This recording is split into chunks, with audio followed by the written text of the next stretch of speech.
All right, guys, welcome to the Shroom Live podcast. This is the first time we're going live on several platforms. So let's see who's in the house tonight. Just doing a sound check, video check, all that stuff. We have a very special show tonight, guys.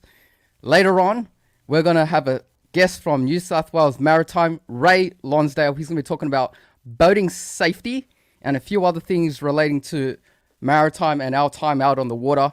And if you guys have any questions on COVID, I think he has a little bit of expertise there. But let's keep it, let's not hammer away too hard, on that front.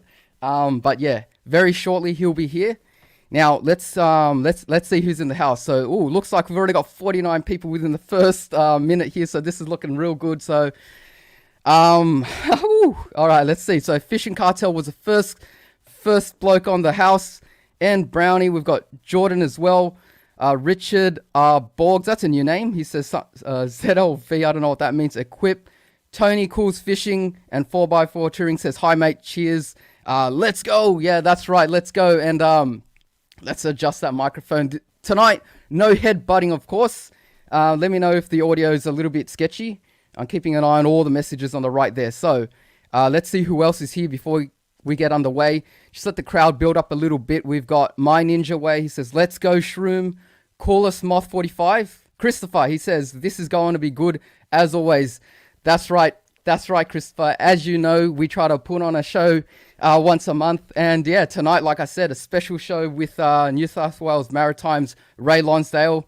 I'm really excited to have him on as a guest so that we can all learn a little bit more about maritime issues, like, for example, life jackets, navigation, all that stuff. Oh, look at that. Hooray 877. Let me put this up on the screen, brother. He says, beers up. Yeah, beers up. Now that I'm on land, I could have a beer a little bit later. I have one on the house for you, Hooray. Thank you very much for your continued support.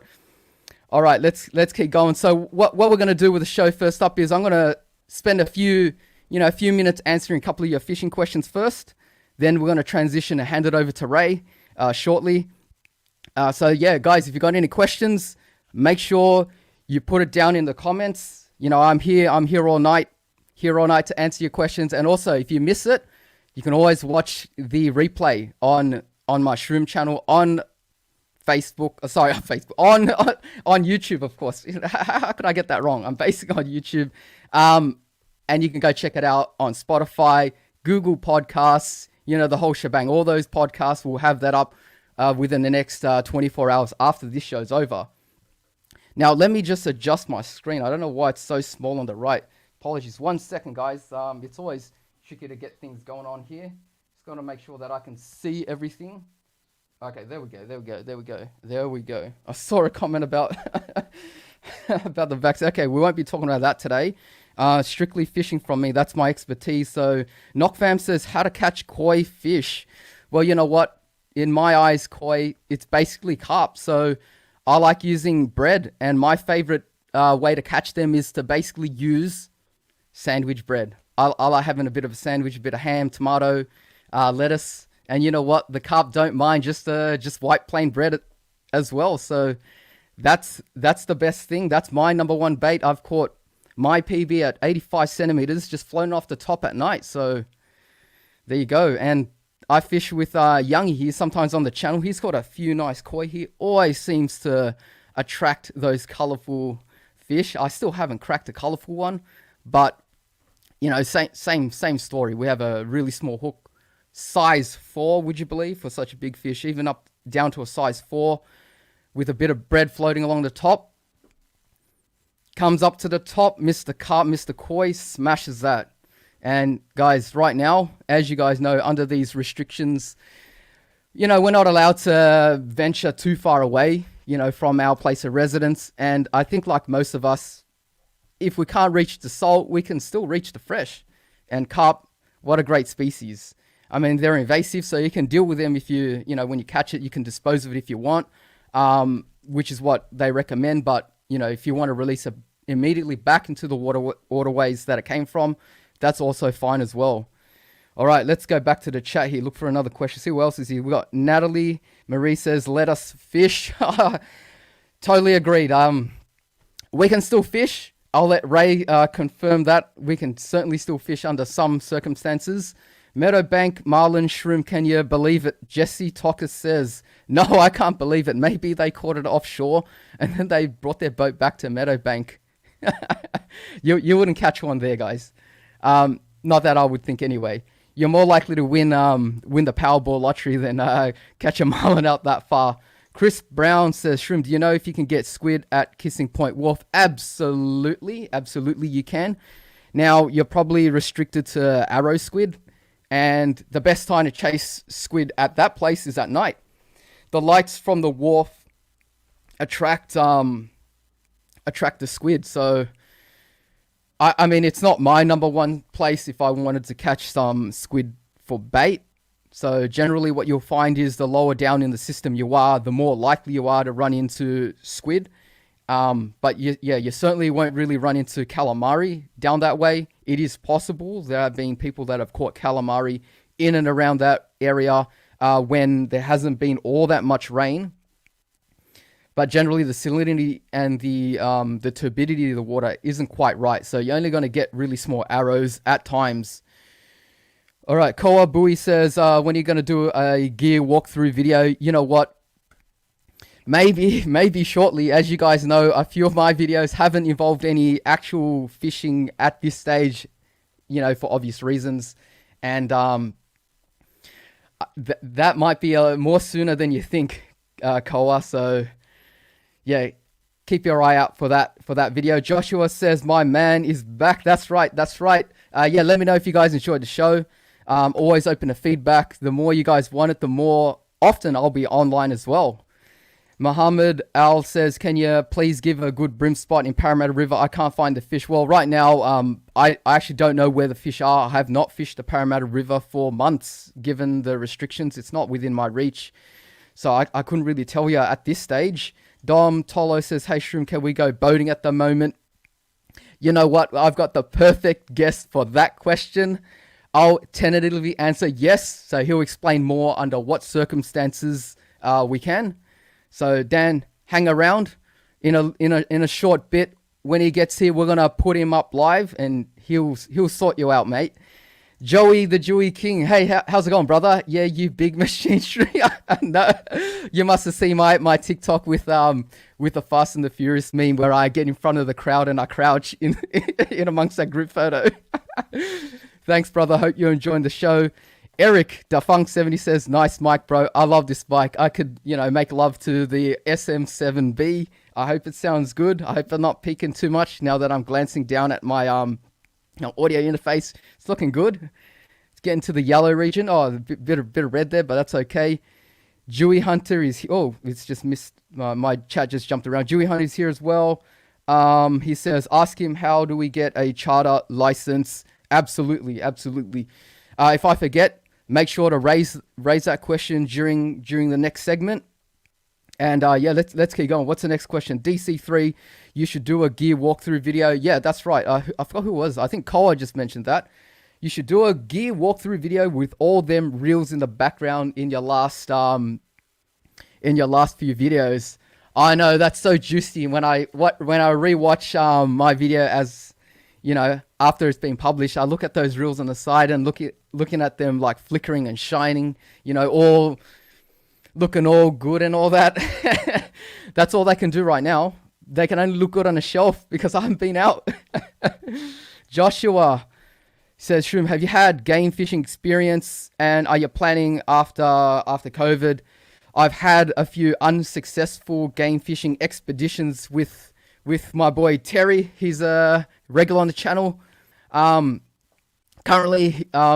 neither of us have access to a boat, but back last year we went out, I think at least once or twice past Browns, or at least to Browns, and then we had to go for tuna a few times when the reports were coming in around that area. But yeah, yet to strike it lucky. But Terry did catch a really nice, I think it was a yellowfin at 80 kilogram, him and his team, a couple of months ago. So I wasn't out for that day, but yeah, maybe one day, Joshua. I got my fingers crossed. Love to tick that box one day. All right, let's keep going. 67 in the house. Yeah, make sure you hit the like button. Hit the like button, guys. I don't know what platform you guys are on. All right, let's go find some comments from Facebook and put them up here because we've got a few people watching there, I believe. Bryant from Facebook says, "Hey, Shroom. How's it going, Barry?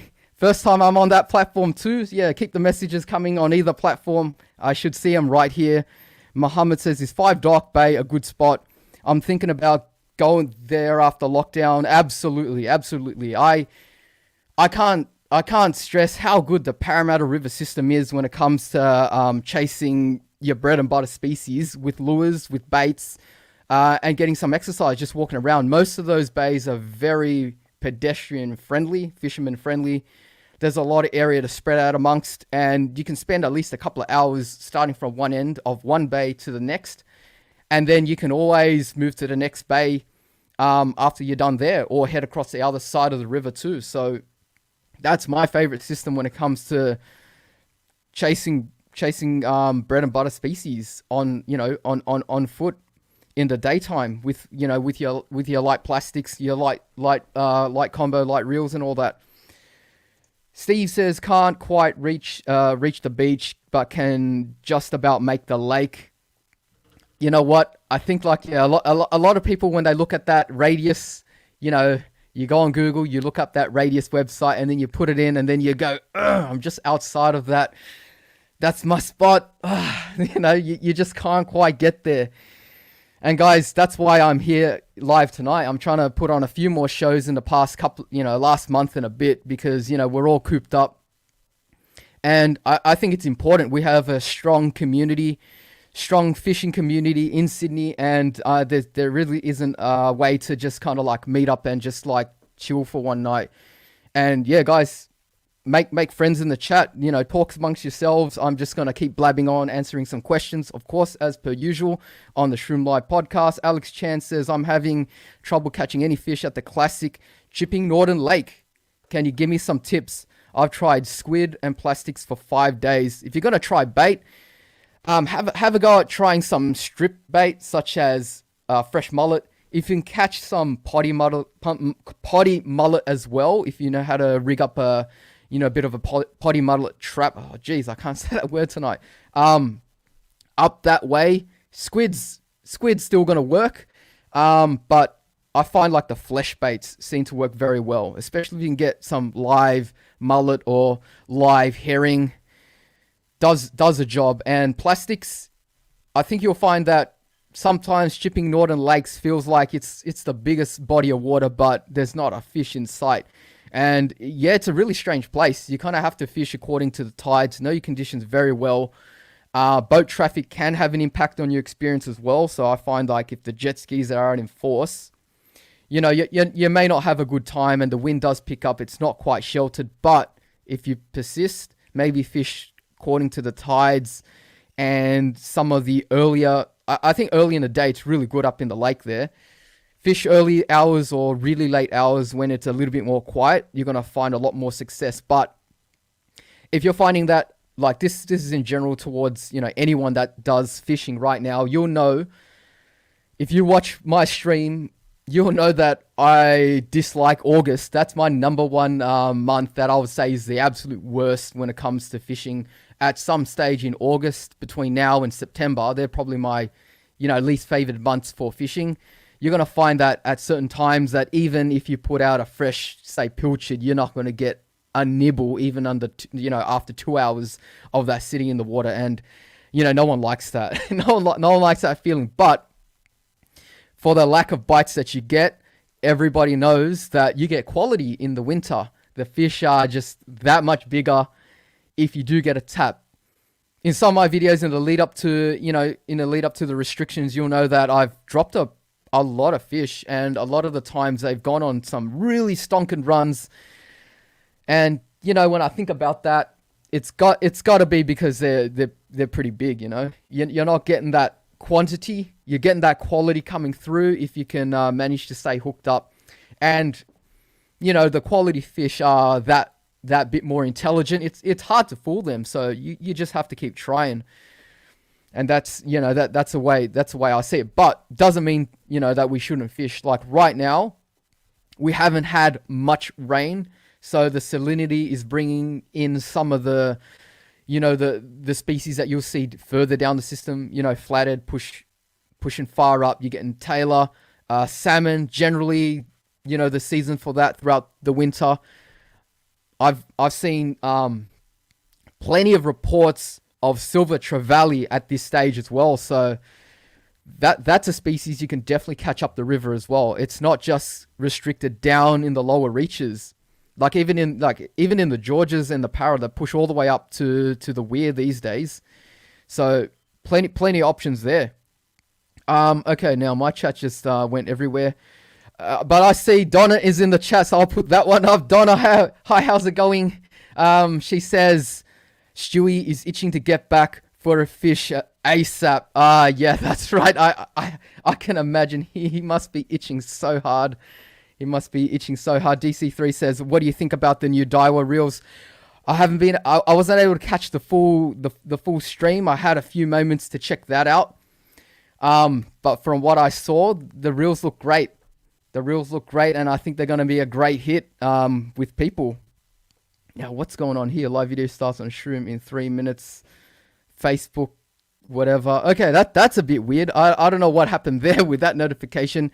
But anyway, I'll check that out when we transition to the next segment. So guys, yeah, keep the questions coming a little bit longer. We're almost ready to talk about boating. Andrew Warburton, he's here.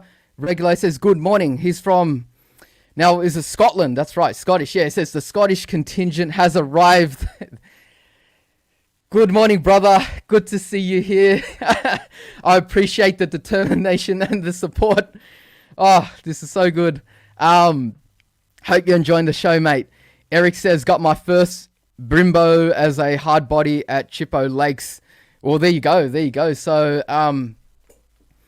I actually, speaking about Chipping Northern Lakes and speaking about, Stewie, a regular on the channel, we love it. We love it up there. So we both have fished it, to our own, to our own methods, for the time that we've been fishing and learnt the system and understand it well to kind of get results, even at times when it seems difficult. And, it may seem like a love-hate relationship with Chipping Northern Lakes, but that's such a fantastic place. It's sometimes when you're out on the water fishing some of those islands or corners, it feels like you're in a different part of Sydney. And you kind of forget that you're in the middle of the Georges River Special Territory, if you guys know what I mean. That's a joke on my channel. If you guys know what that is and you guys have access to that emoji, put that up. Because I put that up in the last couple of weeks, so it's a new one, trying to trying to make the channel a little bit more fun. Put a little bit of interesting things relating to us on the Shroom Member Club. And guys, if you're interested in that, yeah, click on the join button. Trying to build a community here. Have a look at that. You can become a Shroom Club member as well. Elias A says 4-way competition, tap, F and Shroomy. Oh, we can have a million-way competition with everyone in Sydney and everyone in the Shroom Live chat right here, right now as well. So yeah, one day, El Haj says, any luck with Taylor fishing land base? I think a couple of videos ago, I filmed a segment just before the start of the restrictions, and we had a little bit of rain coming through the sewer system, and the Taylor were busting up on the jelly prawns along the bank of one of the bays. That was my last experiences with that. But other than that, I haven't been able to get out, like I said. But we'll see what's going to happen. Koa says, any plans on doing a giveaway of one of your reels? My Exist and my Stellars. Koa, you know what? We actually do have a giveaway tonight, believe it or not. We have a giveaway during the segment with Ray. He's going to be giving away a choice of one or two styles of life jackets. So hang around for that. I think the way that we're going to do it is whoever's been paying attention to the chat and can answer one of his boating questions, then you score a life jacket. So that's going to be interesting. So make sure you stick around for that, Koa. Paul Hooper says the new Daiwa double clutch 48mm looks amazing. It's going to be a brim slayer. Absolutely. I did catch that part there. Frothing over that. You guys, if you guys have watched my most recent top 5 lures for flathead on the channel, then you'll know that the Daiwa double clutch made the top 5. And I explained the reasons on that video, how best to use it, when to use it, and, you know, all the things.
All right, so there we go. Something's happened, but I guess I'm still back here.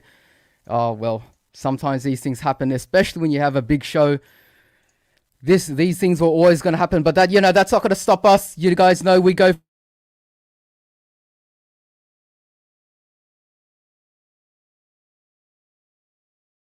Going on?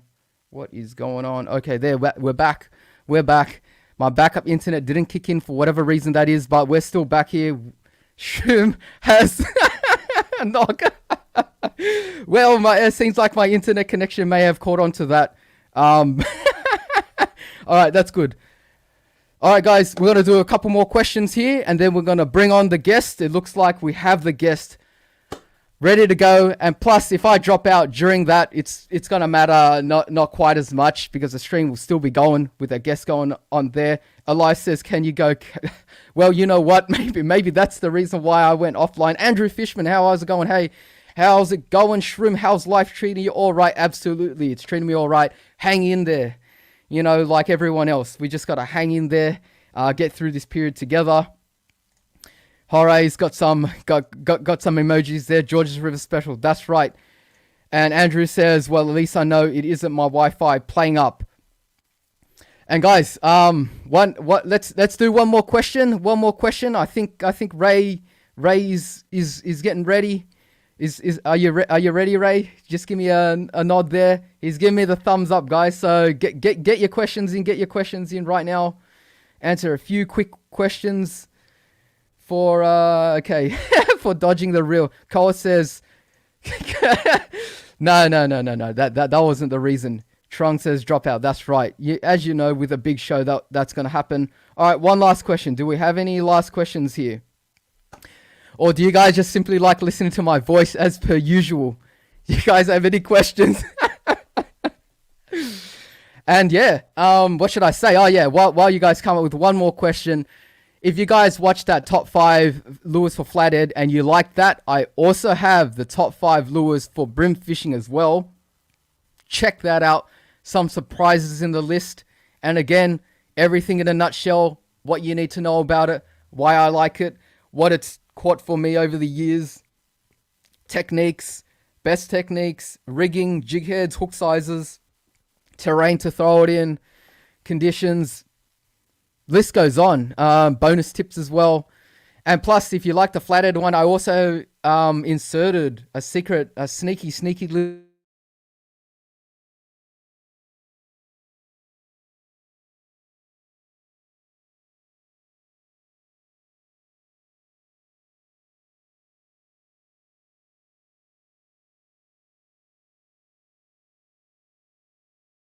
This should be a nice question. Okay, back up the internet. You know what? This time I'm ready.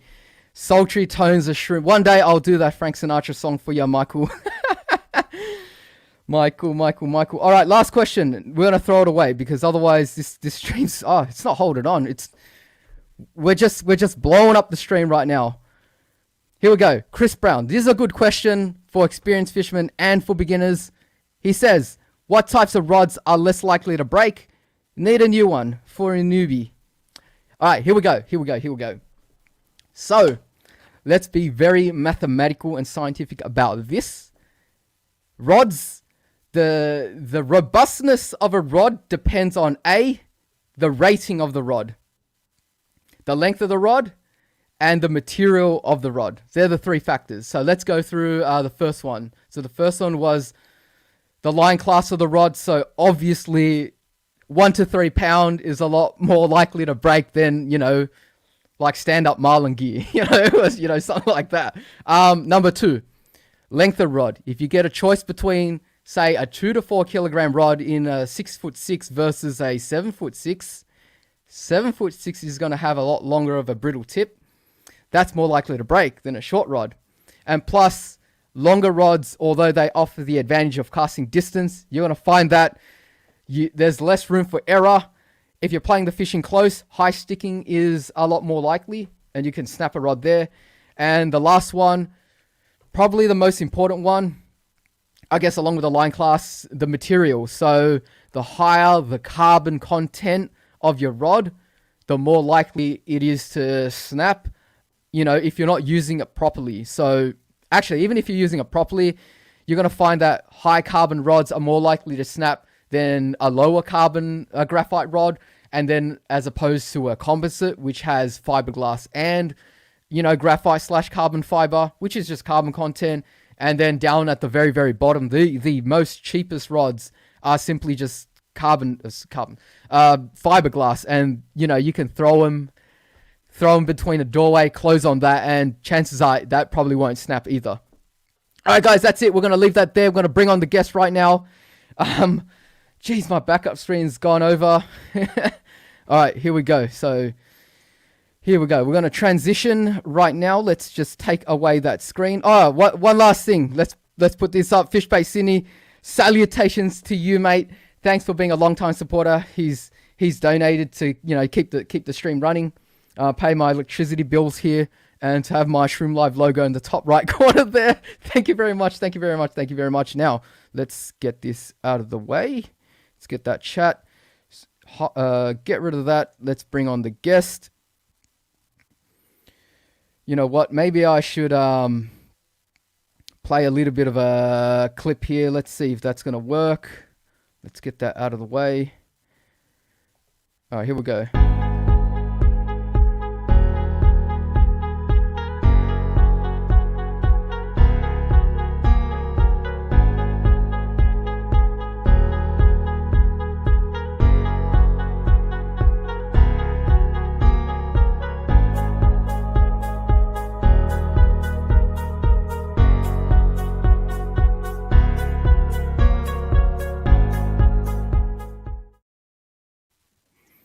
Hey, there we go.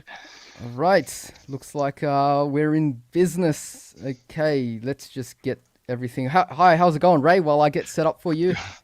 I'm good, Peter. How are you going? Yeah, I've been all right. It's been one of those, periods where, you just got to do the best you can. Live life according to the rules.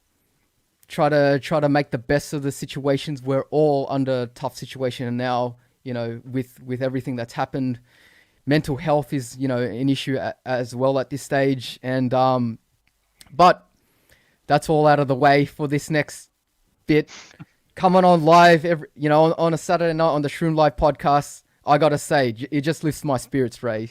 How about yourself? No, well, you look like you've got a pretty good community there. I'm looking at all the thread before I come on, seeing all the chats, and it seems like a lot of people know each other. And that's the great thing about the fishing community, isn't it? Everyone and everyone's everyone's getting along with each other too, which is a very positive and great thing to see as well. Yeah, I understand. And yeah, you're absolutely correct. How has your fishing been? Have you been able to wet a line? Me, no, not for a while. It's been a little while. So I'm the Now, yeah. you know what, Ray? So, you know, we've known each other for a little bit, but you know, for the greater community here on the on the Shroom channel throughout YouTube and on Facebook, I think firstly I'd like you to introduce yourself. So I've got some material that I can put up now, and tell me a little bit about who you are, what you do, and what role you have in the community relating to fishing and boating. Okay, so I'm a boating education officer for Transport Maritime. So some of your viewers might have seen us around before. We get out to a lot of events. You might recognise like the vehicle in that image. We go around to boat ramps. We talk to people as they're launching and retrieving. We're here to answer any questions that are maritime related. And Right, the thing right. is, when you see us, don't be afraid of us because we're educational. We're not compliance. So even if you're doing something wrong, you're not going to get in trouble off us. We're actually there to help you and assist with any maritime related questions that you might have. So we'll go out to Right. boat So ramps. let's just ask a question here. So yeah, so I would like to ask this question, Ray, right now. Let's just say that someone in the chat doesn't really understand what you mean by education versus compliance. So if I see at the ramp, are you gonna like come up to me and then give me a fine or an infringement or anything to that nature? No, that's right. Not I'm, at all, I'm not right? going to, yes, I'm not going to fine you. What I might do is I might talk to you about what you were doing and I might let you know, look, that was what you just did was illegal and explain why and say this is why you can't do that and explain the rules and why the rules are there. But no, I'm not going to fine you. I'm actually there to educate you and let you know what we carry. Many brochures, we carry a lot of information, and quite often we'll carry giveaways as well. So if you do see us, ask what freebies we have, you might get something. But we Right. also, So we don't just, yeah. Sorry, yeah, you were so I going to was say going to something. say, so let's say I came up to you and I wanted to ask you about, okay, I don't quite understand, say, uh, what are the laws, relating to my boat here after dark? Do I need to say wear a life jacket in this area? You'd be able to sort me out there and advise me with the correct Exactly. information. Anything that maritime governs over, all the legislation that governs when you go out in a boat. So uh, boats, kayaks, jet skis, any sort of vessels on the water. Um, that's what we do licensing. So with high school students, we'll put high schools help some high schools put them through their license. Primary schools, we do education in schools as well. So if any of your viewers have children at public schools and part of connected to PNC advisor, it's free of charge. It's a government service, so it doesn't cost the school anything. We're trying to create a new culture of safety. We're all about safety. We're all about people coming home safe. And that's what we're doing. We don't want to go out there and smash people with, you're doing this wrong and you're doing that wrong. We're trying to create a whole new culture within the boating community, make people go out and then come back. We've had way too many fatalities. Right. So that image you've got there, that's me at a BCF club night. So we do lots of things. So if you're part of a fishing club, if you're in a club and you want a boating education officer to come to your club, there's the web. We've got an email address that you might. I don't know if you can put it on the screen, but you can put it on whenever. But it's You know what, maritime. Ray? I'll see if I Yep. can put that up for you. So Yep. I think we have it right here in case there's some viewers that really want to know.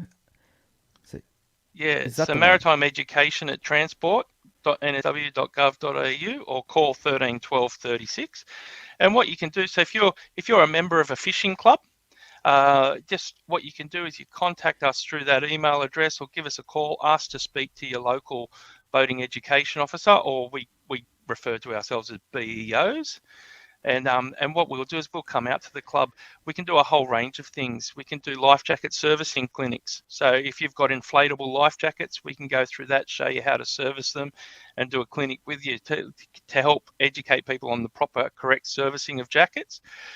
We can do flare demonstrations. There's a whole range of things that we can do, and it doesn't cost your club anything, and it's great. We can come and answer any of your members' questions, and So That's definitely get in amazing. touch with us. Yeah. So there's a whole range. Anywhere where we can educate the boating community on safety and maritime rules, that's what we're here for. Right. So, Excellent. yeah. Now, you mentioned earlier about educating within the school system. So, like Yep. primary school students, secondary school. I think I've got a slide here. So I'll put that up. Okay, that's not it. Okay, that's great, Shroom. So that's the That's wrong one. that's at a community event. So what we'll do is lots of community events. We'll go out and we'll set up a marquee, and we just have an information stall basically. So I wouldn't be surprised if a lot of your viewers have actually seen us out in the field before. So they might have seen us at boat ramps. They might have seen us at events. They might have seen us at the boat show, the trailer boat show. So we attend all those kind of events. And that's Yep. what we look like. So if you're out and about and you see a tent like that set up, come over and say g'day and ask any questions that you want to know about, basically. And with the Excellent. schools program, yeah, that next slide that you just had then was part of the school program. So what we Right. do is we basically teach education from preschool all the way through to yeah, old guys at fishing clubs, the guys that the old guys that have been fishing their entire lives. We educate everyone. So, and we base it at their age levels. So anyone that's involved with P&Cs or schools, just get onto that email address, contact us, and book it in. It doesn't cost your school anything, and it's great. And it's helping us to instill the culture of wearing life jackets. Because what we might find, you find a lot of the older guys, they've never grown up with the culture of wearing life jackets. Yeah, So that's when we, correct. That's correct. yeah. So when they get told, oh, you need to wear a life jacket now, they get upset because they're not used to it. They don't. They're so used to the old style life jackets, the big bricks, Yep. and they don't realise that now there's so many different designs, a lot more comfortable designs, and everything that's available. It's Now, Ray, I'm going to put Yep. up this question from the audience. Now, he says, what's the difference between all the different life jackets? Are the different safety ratings? I got one of them cheapo $10 ones. Are they not as safe as a $50 one? So that's the question from DC3. Now, are you going to answer that in a Yep. special segment later, or would you like to I address can that talk now? about it. I can talk about it. We can talk about it in depth. So yeah, we can talk about it in depth. We can start talking about life jackets now if you want. If you because Well, I've I think what basically we could do is we'll answer that one later, just for the flow of okay. your presentation. But so DC3, we're Yep. definitely gonna get into in depth about that. I've also got this question that I might raise here from Shroom Club member Anthony. Says, do kayakers need to give way to fishermen or vice versa? Is that addressed So later on in the presentation? what depending what you mean by if the fishermen are land based or are you talking about fishermen that are in boats? I think it's one of those things. So basically, if you're in a powered vessel and there's a kayak, then you will have more maneuverability than the kayak, so you'll need to give way to the paddle craft. But Right. if somebody's already fishing, like if they're already stopped and they've already got their lines out and kayakers come around, then the kayakers should just as courtesy go around. They shouldn't be making you move for that. So And yeah, so what about for land-based situations? So fishing off a bank, you've got your well, line in the water, you've got your baits, and everyone knows that situation. When a ferry comes, you have to wind in. But let's say you're, in some bay that's not on a, public wharf. You're along the bank. Would you have to make way for a kayaker? I think it's just going to be a courtesy thing. If you're already there, you're already out. It would be a different story if you were at a boat ramp. So if you're on a jetty, if you're fishing off the jetty, you have to remember that the only reason the jetty's there is for the boats to actually launch and retrieve. So it's okay to fish from it, but you'll have to give way to the boats as they come in. It's just courtesy because, yeah, that's why it's there. Along a riverbank, I don't know if there's any legal. I can't say if there's any sort of legal, but I don't imagine. I think if you're already there fishing, it's not hard for a kayaker to go around your lines. Is there an issue with that? Is there a common issue with kayakers interrupting fishing? Well, personally, Is, for myself, not really. I always give way. So even though I may not have to give way, I generally like to, just give way, let them go across from where they need to go. But I've never known exactly what the rule was there either. So Yeah. I, Well, if I just like someone's giving way in general. yeah, well, if someone's coming kayaking up the bank, you wouldn't cast out at them. You'd wait until they pass before you cast out. But if your line's already in the water, I wouldn't necessarily say you have to drag your line in to let the kayak go past. Surely they could go around that. So, but Right. yeah, but I So wouldn't be. yeah. So kind of like say you're driving along a one-way, like a two-way street, but there's cars parked, and you know how you sometimes you stop to let the other Oh guy yeah, go. yeah, yeah. So it's kind of It's like a courtesy thing, give and an take. just an etiquette thing. Yeah, it'd just be etiquette because Yeah. I've never, to be honest, I've never had that question raised with me before. I don't, so I can't imagine that there's any ruling that we have to kayaks need to give way to fishermen or vice versa. It's just if you're on a jetty, then you'd have to make way for the boats coming in. And if you're casting out, I wouldn't be casting out while there's a vessel coming past. No. Yep. Now So hopefully that just a bit answers of the light. question. Yeah, that's great. That answers my question. But Anthony, if you have any more questions that you want more elaboration on, yeah, make sure you write it down. I'll bring this up again. Now, just for a little bit of a light-hearted comment here, Jorge says, so they're able to come down and ask you for a stubby cooler at the boat ramp. Would you have, some of them? I don't have we don't have stubby coolers, but we do have other courtesy items that we can give away. So yeah, Yeah. if you come I up and have guess it. you could. I guess Jorge, you could use a brochure to hold your drink for a temporary period of time. Now, I have another slide after this, so let's go to the next one. What's the story behind here? I think for everyone in chat, this brings back bad memories. If I, do say so myself. I see uniforms. I see a lot of people with hands on chins. What's It's going on another. there? So that's mostly it's marine high school students that do marine studies, and they're doing so. What they do as part of the marine studies in some of the schools is they do boat license testing. So what we do is we go in and we do all the theory for them. We teach them all the theory, everything they need to know to get their actual boat license.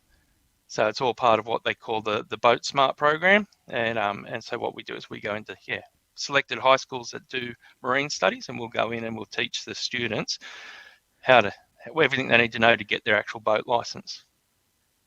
Oh, that's So that's fantastic. I wish so that was that around about, a decade ago. oh, I wish that we'd had that when I was at school. So yeah, that's Yeah, very. that's what I was thinking. I wouldn't have minded this course here. It would be more interesting than a few other subjects that I can think of. And it's a great opportunity for the kids because they go actually get a day out on the water where they go out and they do the practical component as well. And so at the end of it, they end up getting their boat license. And yeah, it's a great opportunity for them doing it with their friends rather than maybe Yeah, this going just through it's like a it's like a big leg up, I guess. yeah, it's just a great opportunity offered to the students. Yeah. Yeah.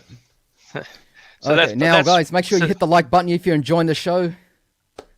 Oh yeah, carry on, Ray. Sorry yeah, no, for no, you're right. interrupting. So that basically, I Yeah. think that pretty much sums up what the BEOs do. So anywhere, so if you're in a part of a fishing club and you think it's beneficial, just contact us on the email address or phone 13 12 36 and ask to speak to the local boating education officer because we're across the whole state. We cover all of New South Wales.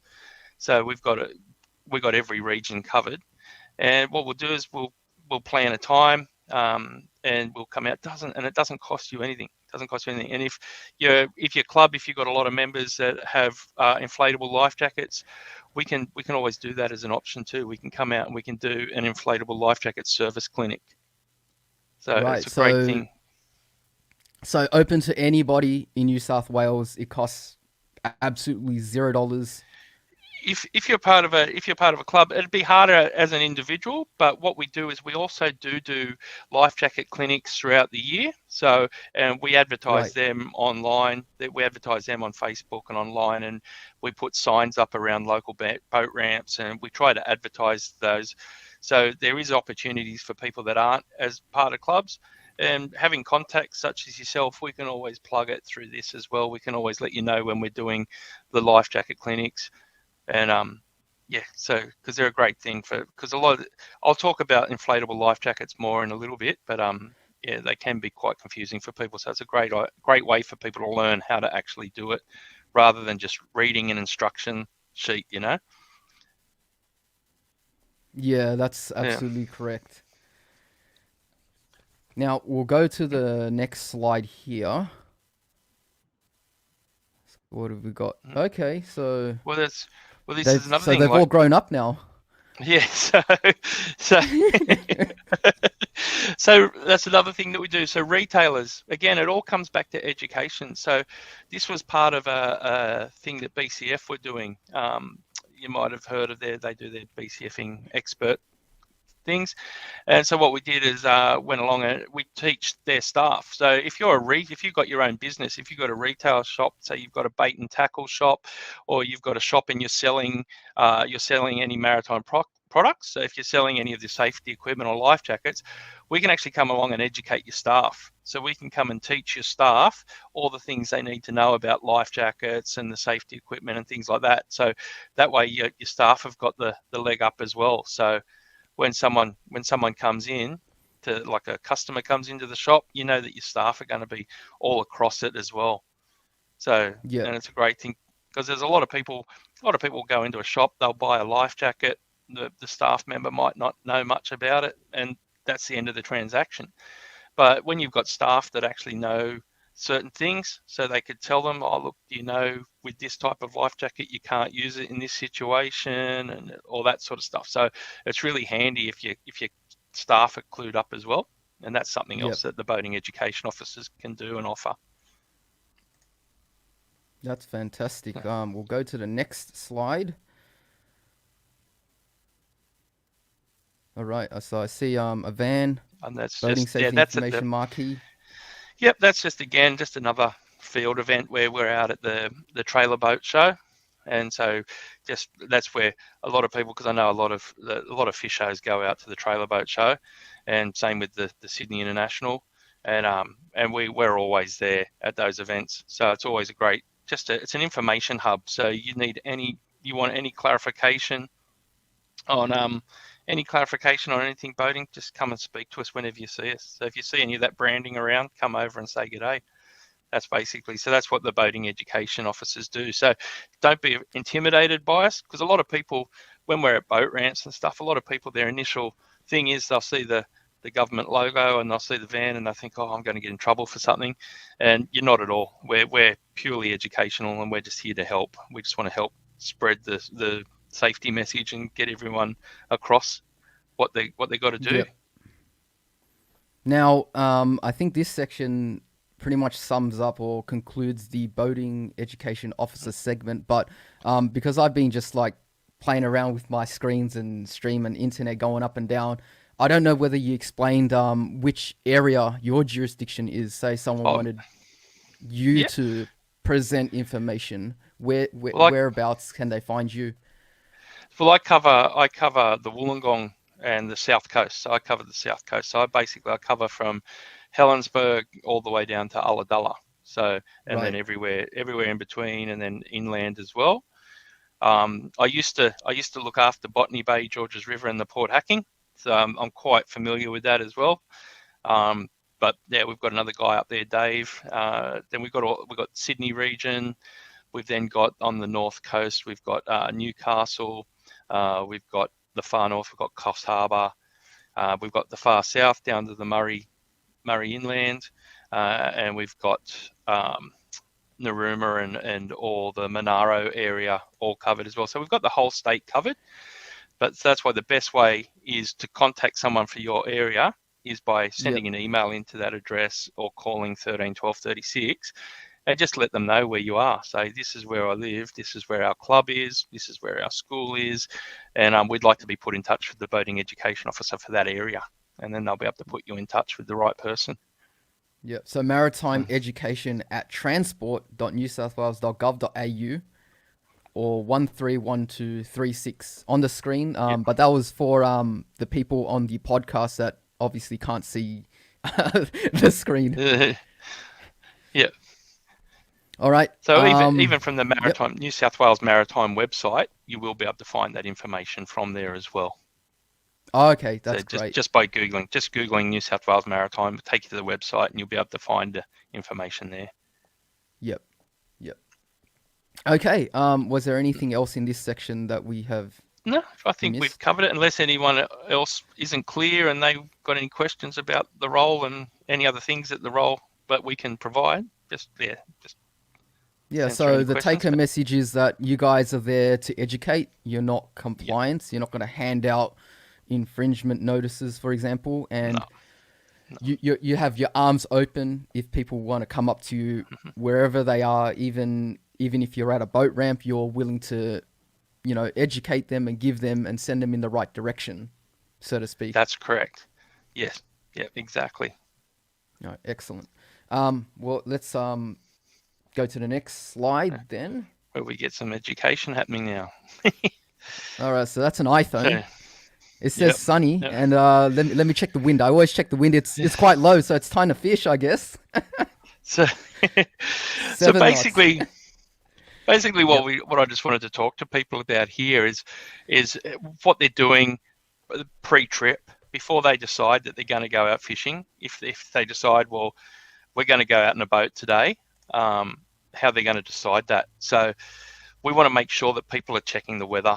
Basically, we want to make sure that people are checking the sea conditions. Unfortunately, we've had a few fatalities this year, and Right. it has been, and they haven't necessarily been amateur boaters either. We've had experienced boaters who just have made the mistake of not checking the conditions before they've gone out, and then they've got I caught. They see. got caught out in bad conditions. So what we're just trying to do is promote the use of apps like Decky, like you're wearing the hat tonight. You're representing Decky.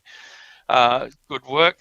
Other apps like the Bomb, stuff like that. We just want people checking. We don't care what app you're using, as long as you're checking an app to make sure that you're going out safely. We want you to keep continuously checking throughout your trip as well. Don't just go check it in the morning, go, oh, we're right all day, and then don't look at it again, because we all know that the weather can change suddenly, and we just want people coming back safely. We just don't want any of That's these right. tragedies happening. What it says on a website is an indicator of what is predicted to happen, but it's not a crystal ball. So even Exactly. if so even if it says that, okay, the wind's not going to pick up before 12 and you head out in the morning offshore and it's starting to look a bit suspect by 9 a.m., well, that's time to call it. That's the time to head back in, because a prediction is just simply that. It's not a Yeah. guarantee, and even with And all the tools especially, that we have, we don't know exactly. I mean, think about the weatherman. They get it wrong all the time. well, the other things you want to do is you want to have a plan B. So you want to know that we're going out, say today we're going out off Bait Bay, we're going out through Botany Bay, we're going to go around to Cronulla. But then what you want to do is you want to have a plan, like what happens if the conditions change? Have you got a secure spot where you know you can come in for shelter? You want to plan ahead and just have that in the back of your mind. And the other thing that I want to stress is logging in with Marine Rescue.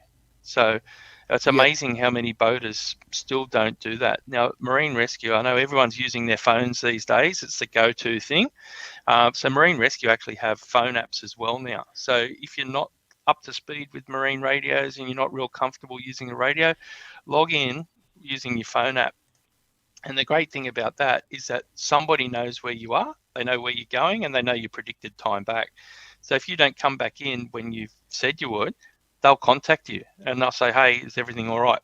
So you've got somebody watching your back.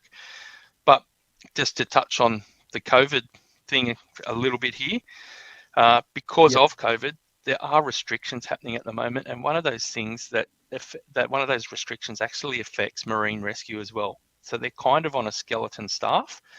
So what you've got to be Right. aware of. So at the moment, I can't stress it enough. If it's bad conditions, don't do it. Stay in, because if you get in trouble, it's going to take a lot longer for the assistance to get out to you, because the COVID's affecting everything. So the marine rescue, they don't have a full complement of staff, so they're then waiting on their staff. They've got to contact their staff have got to come in, they've got to do their boat preps, all that sort of stuff. So it's just adding extra time to an already bad situation. So keep that in mind too. If you're in doubt and you're thinking, oh, should we go, just go, well, we're not going to have help straight away if we need it. That's right. I guess we take marine rescue for granted sometimes. Now that we're under these restrictions, I mean, they're suffering as much as us. So work has, obviously been, completely changed in the last, year and a bit. And yeah, they definitely wouldn't be able to field their whole complement of staff and be ready if there's a couple of boats that are in trouble at the same time, I guess.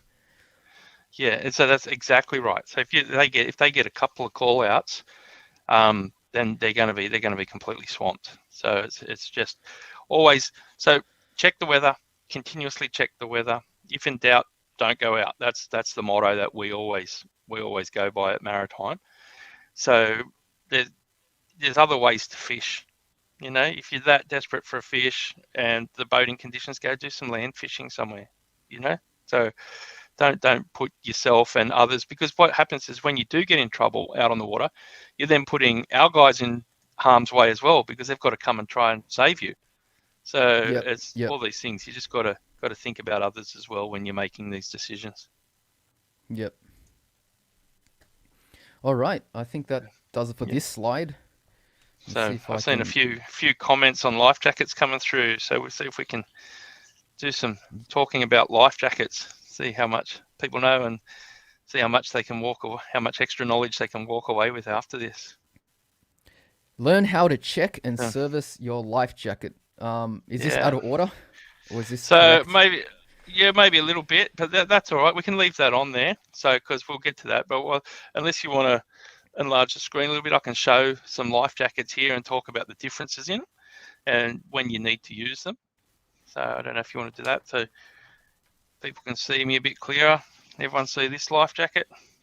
Is it easier? Okay, if I'm dropping out, just carry on, because my internet's going on the fritz. Okay. So some of the older viewers might remember life jackets, and if someone give me a thumbs up if they remember what I'm talking about. We used to call them. We used to call life jackets type 1, 2, and 3.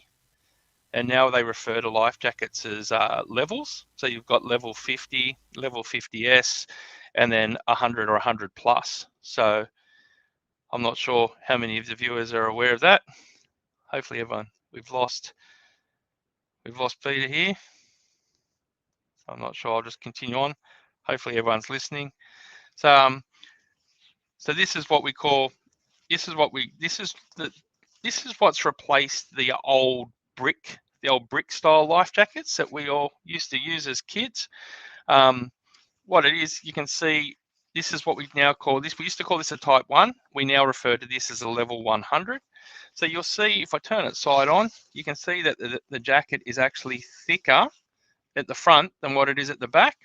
And you'll see that it's also got this collar on the back of it. So what that is, it's like a head support. So the way that's designed is that if you fall in the water and you're unconscious, it will roll you onto your back, because the majority of the flotation is at the front, and that neck support will keep your head supported and keep your head out of the water. So he's back. You're back. So did you lose me, or was that all okay? Yeah, that was okay. I lost my main screen, but I was on the backup, so I could hear everything. Okay, no worries. So that's what we used to call a type 1, as now we call it a level 100. I'll explain the levels in a moment. So what the levels are, it's got to do with the newtons of buoyancy. So it's basically a number rating as to how much flotation the jacket has. So the higher the number, the more flotation. So if that makes sense, does that make sense? So then, Yep. So what we're looking at is here this is what we call a 50, and this is what we call a 50S. Right. So if we look at those, what I can do is I can blow you up and see if I can. Oh yeah. Yeah, that should be better. Yep. So when on the left, what have you got on the left? What's that called? The 50. So this one's called a 50, and this one's called a 50S. Now we used to call that Type 2, and this used to be a Type 3, but now it's 50 and 50S. Now, when you look at them, what do you notice the differences is?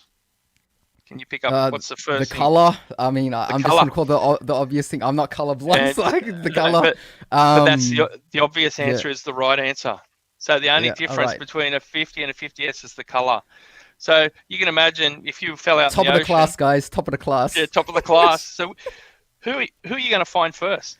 If you got the yellow one and the blue one, who are you going to find first if you're looking for them in the Oh, water? I would say the yellow one. I mean, the Yeah, water would kind of blend in with the blue, would it not? yeah. So that's exactly right. So that's Top of the the only class. top of the class. So the 50 is what we call is the only difference is the color. So Yep. in a 50, you're going to be more visible. Sometimes they'll also have reflective strips on them. So you're going to be more visible in a 50. In a 50S, which we have a bit of debate going around. We can't work out what the S stands for. Sometimes some people say it stands for sport or style, but that's basically all the other colors. So that's going to be blue, black, green. With a 50, it's only going to be three colors. It'll be yellow, it'll be orange, or it'll be red, because they're the three Yep. primary colors, that the most visible marine colors. So that's all Yep. you'll ever get in a 50. Now, with those, so we've got two types of waterways. So we know that we've got enclosed waterways, so like rivers and lakes and all that stuff, and then we've got open waterways, which are your ocean and things like that. So obviously, going out in the ocean is going to be more dangerous. So what we want to do is we want people who are going out into the ocean to have a higher grade of life jacket. So you want to have as much life jacket, you want to have as much buoyancy in your jacket as possible. So when you're crossing out and you're going past the open water line into the ocean. So if you're in a boat, if you're in your standard boat, you're going to have to, by law, you have to have a level 100 life jacket, 100 or higher when you're going out in the ocean. Yep. So we're all good. Now I just got a comment from Brett. Brett said, "Always great advice from Ray." So, I think he just wants a cuddle, doesn't he? yeah, you're gonna have to shout him a drink, I think. No, this has been great, Ray. I'm enjoying this. Everyone in the chat is enjoying this as well. I think everyone is learning about things that are going to be relevant to them at some stage. You know, most people end up on boats eventually or purchasing their own, watercraft, and we want to do the right thing, especially on this channel. I try to do the right thing, so I like to believe everyone is gonna do the right thing. And yeah, guys, if you're enjoying this, make sure you hit the like button on either platform, YouTube or Facebook. And if you can't catch it now, it's going to be on the replay on YouTube and also on Apple Podcasts, Spotify, Google Podcasts, and a lot of them. So yeah, carry on, Ray. Sorry about that. No, that's all good. So yes, that's basically the three different types. So we've got the 50, the 50S, and the level 100 or 100 plus.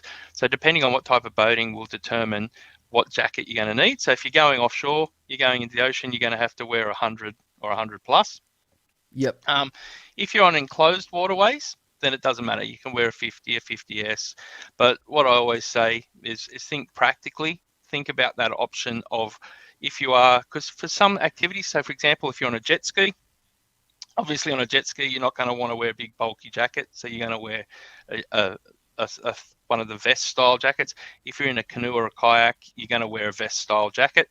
It's just far more comfortable. But always think about the logical stuff. So think, well, if I come off and there's a rescue team trying to find me, are they going to find me if I'm in a blue or a black jacket? Fair enough. Don't be concerned about your image and what you look like. Be concerned about the practicality of what you're wearing. Say, well, right. I want to come home safely, so I'm going to be bright. I'm going to wear something bright. So you're saying I'm okay to wear pink if that's my thing? Yeah, that's fine. But like I said, the three key primary colours are the red, the orange, and they've done tests, they've done studies, and even the fluoro pink, it's those three primary colours that are the ones that are going to stand out the most. Yeah. So now, onto a serious point here. George Fisher says, I have a kayak and my vest is bright orange. Now, I've been on boats before, and sometimes it's very hard to pick out a kayaker, especially if their hull is green or camouflage, camouflage colors. And there's a little bit of chop from the ferries, or for example, it's really hard to pick them out sometimes. So Do So you have that's any things to add to that?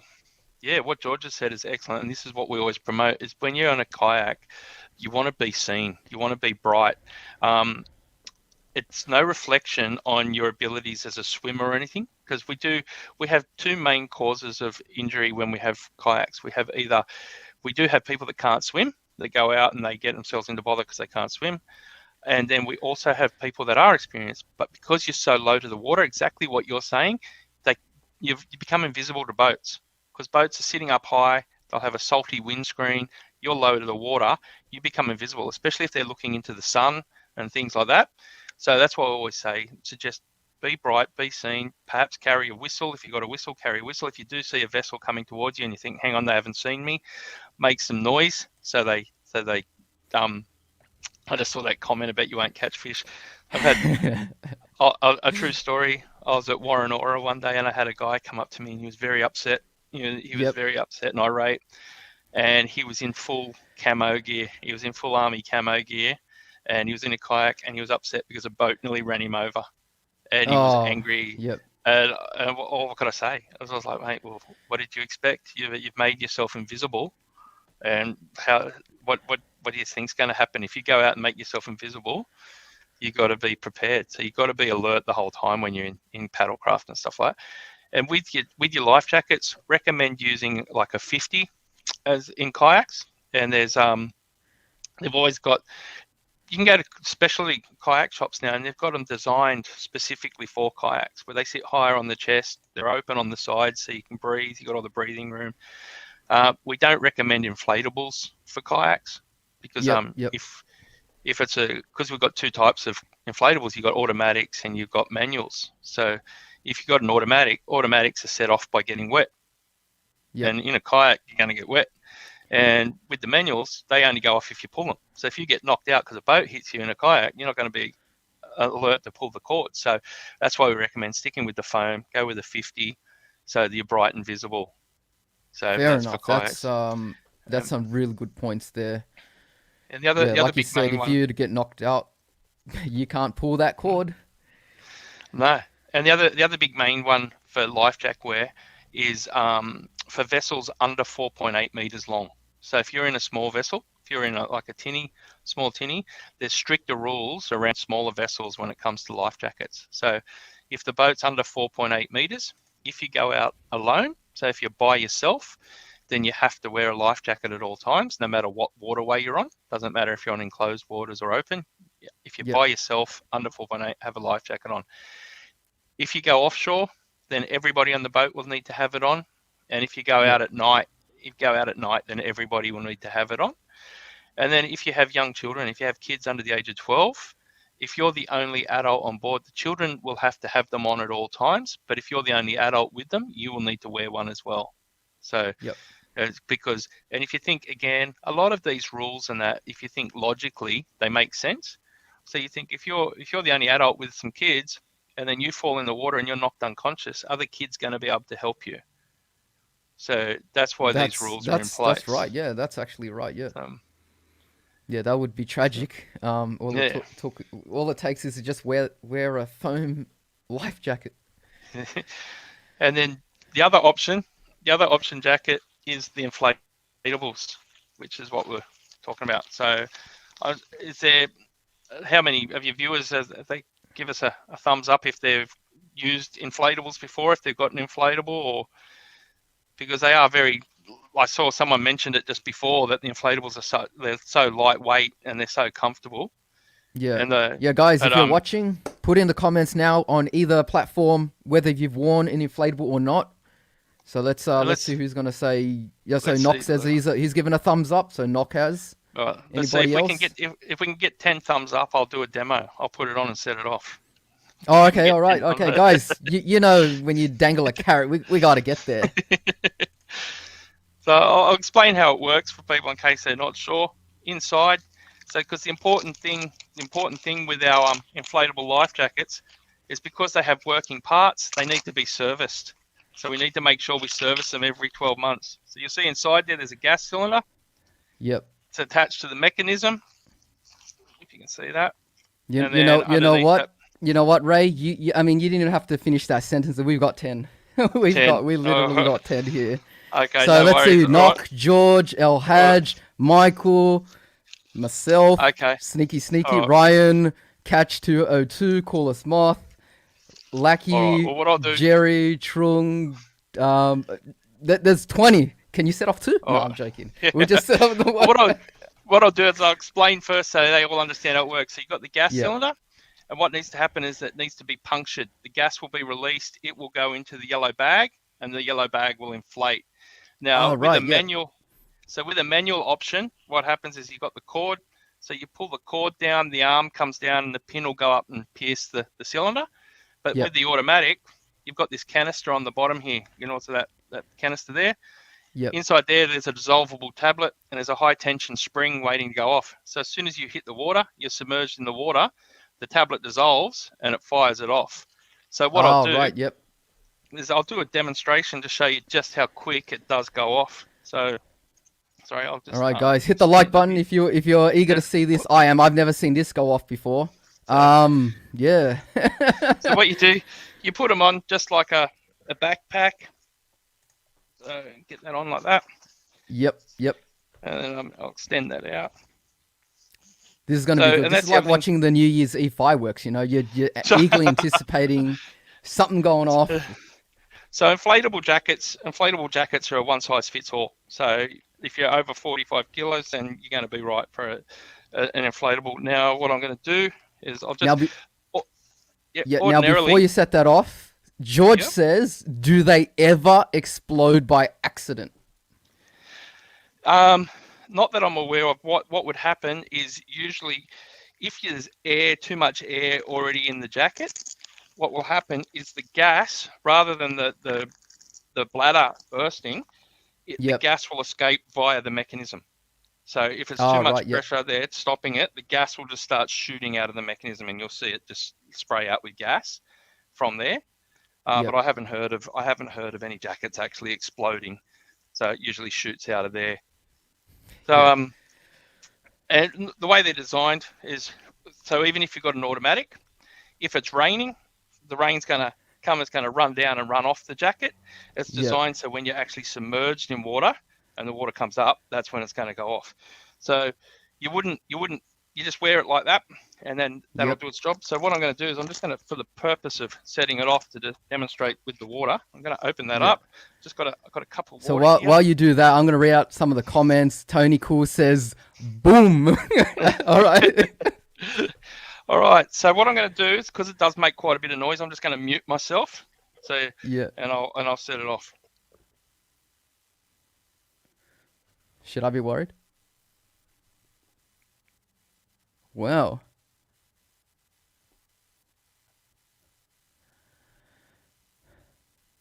Okay, now no sound for some reason. I don't know if that's me. No, that's me. Sorry, I had it up. There we go. So there we go. That's actually highlighted the need to actually service your jackets. So this hasn't gone off correctly. It's a little bit embarrassing. Okay. This highlights the importance of repacking your jackets correctly. Yeah. So you can see there. Oh, so the right hand side inflated properly, but it didn't carry to the left hand pocket. And you saw how the gas came out. Did you see that? Yeah, I saw the spray, out? the moisture. I think it was moisture as well. Yeah. Yeah, so that was an indicator that it wasn't working correctly. So again, this is really important, why we need to service the jackets. So we need to make sure we annually service them, because you don't want to have a jacket that's not going to work.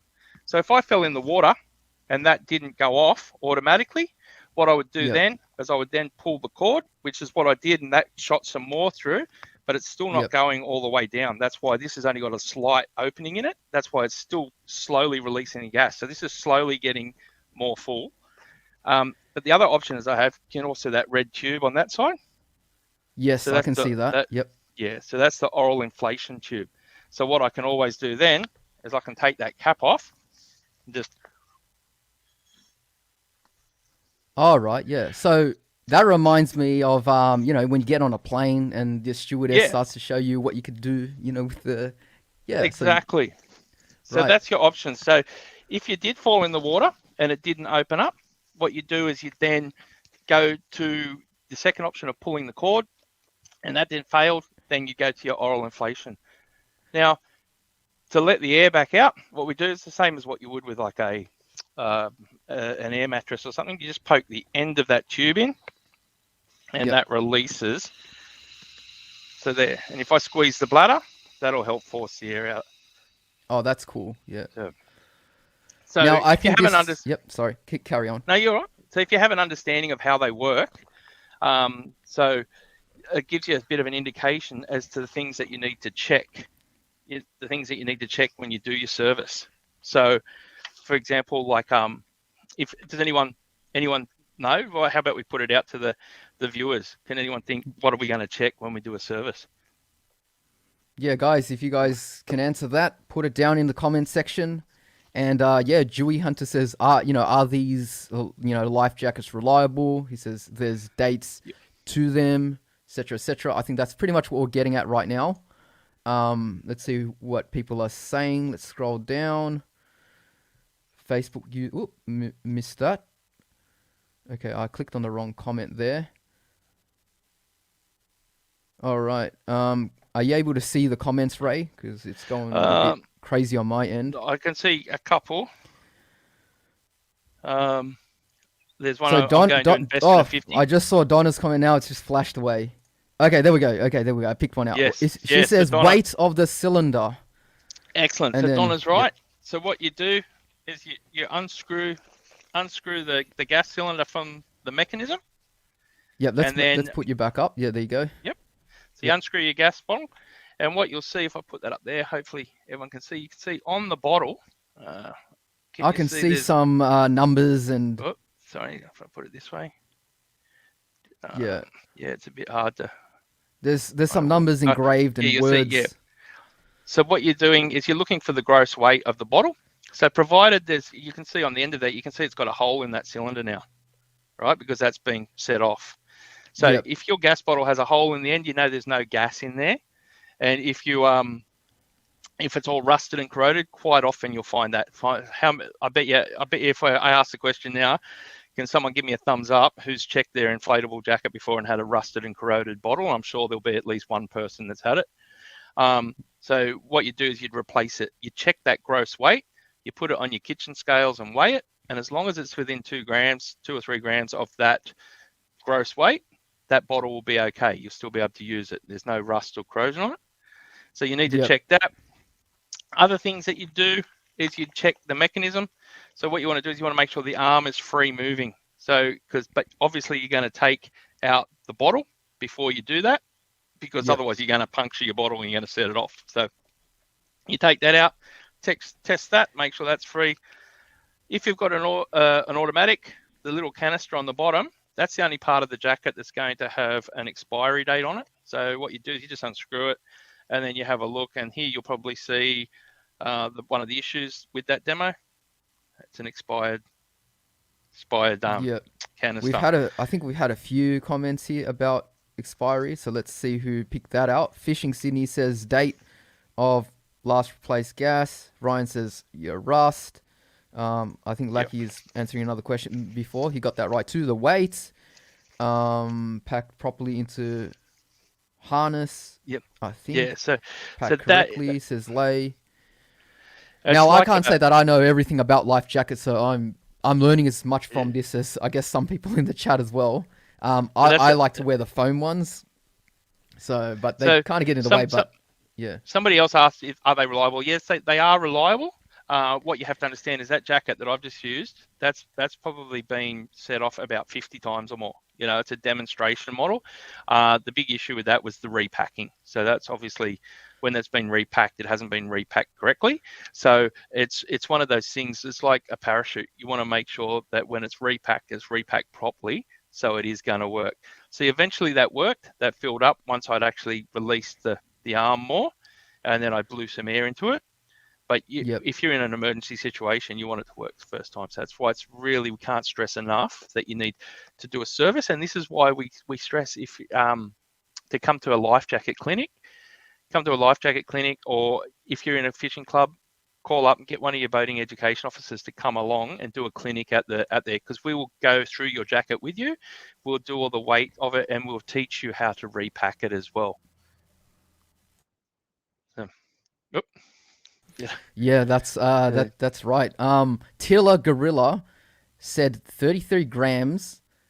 I guess that's for the standard adult life jacket, and 21 grams for a kid's life jacket. Is that correct, No. Ray? No. So what you're going to be looking at is on there. Can you see? Can you see how it says 33 grams? Yes. So you can see that 33 grams. That is the weight of the gas that's in the bottle. If you see below it, you'll see MIN. It might be hard getting some shine. MIN GRWT. That's the minimum gross weight. And on this one, it's 153 grams. So you've got to take into account the weight of the bottle. So the amount of gas will generally be the same weight. It will generally, most often, it's 33 grams. But when you're doing the check, you've got to account for the weight of the actual bottle. And then in terms of kids' jackets, it's not illegal, but we don't recommend. We don't recommend children under the age of 12 wearing inflatables for a few reasons. A few reasons, like kids are curious. They're going to see that cord and they're going to go, "What's this?" And they're just going to pull it and set your jacket off. And then if they do get in trouble, if a child does fall in the water, they're going to panic and their brains aren't going to engage correctly, and they're not going to think, "Oh, all I need to do is pull that cord." So they just panic.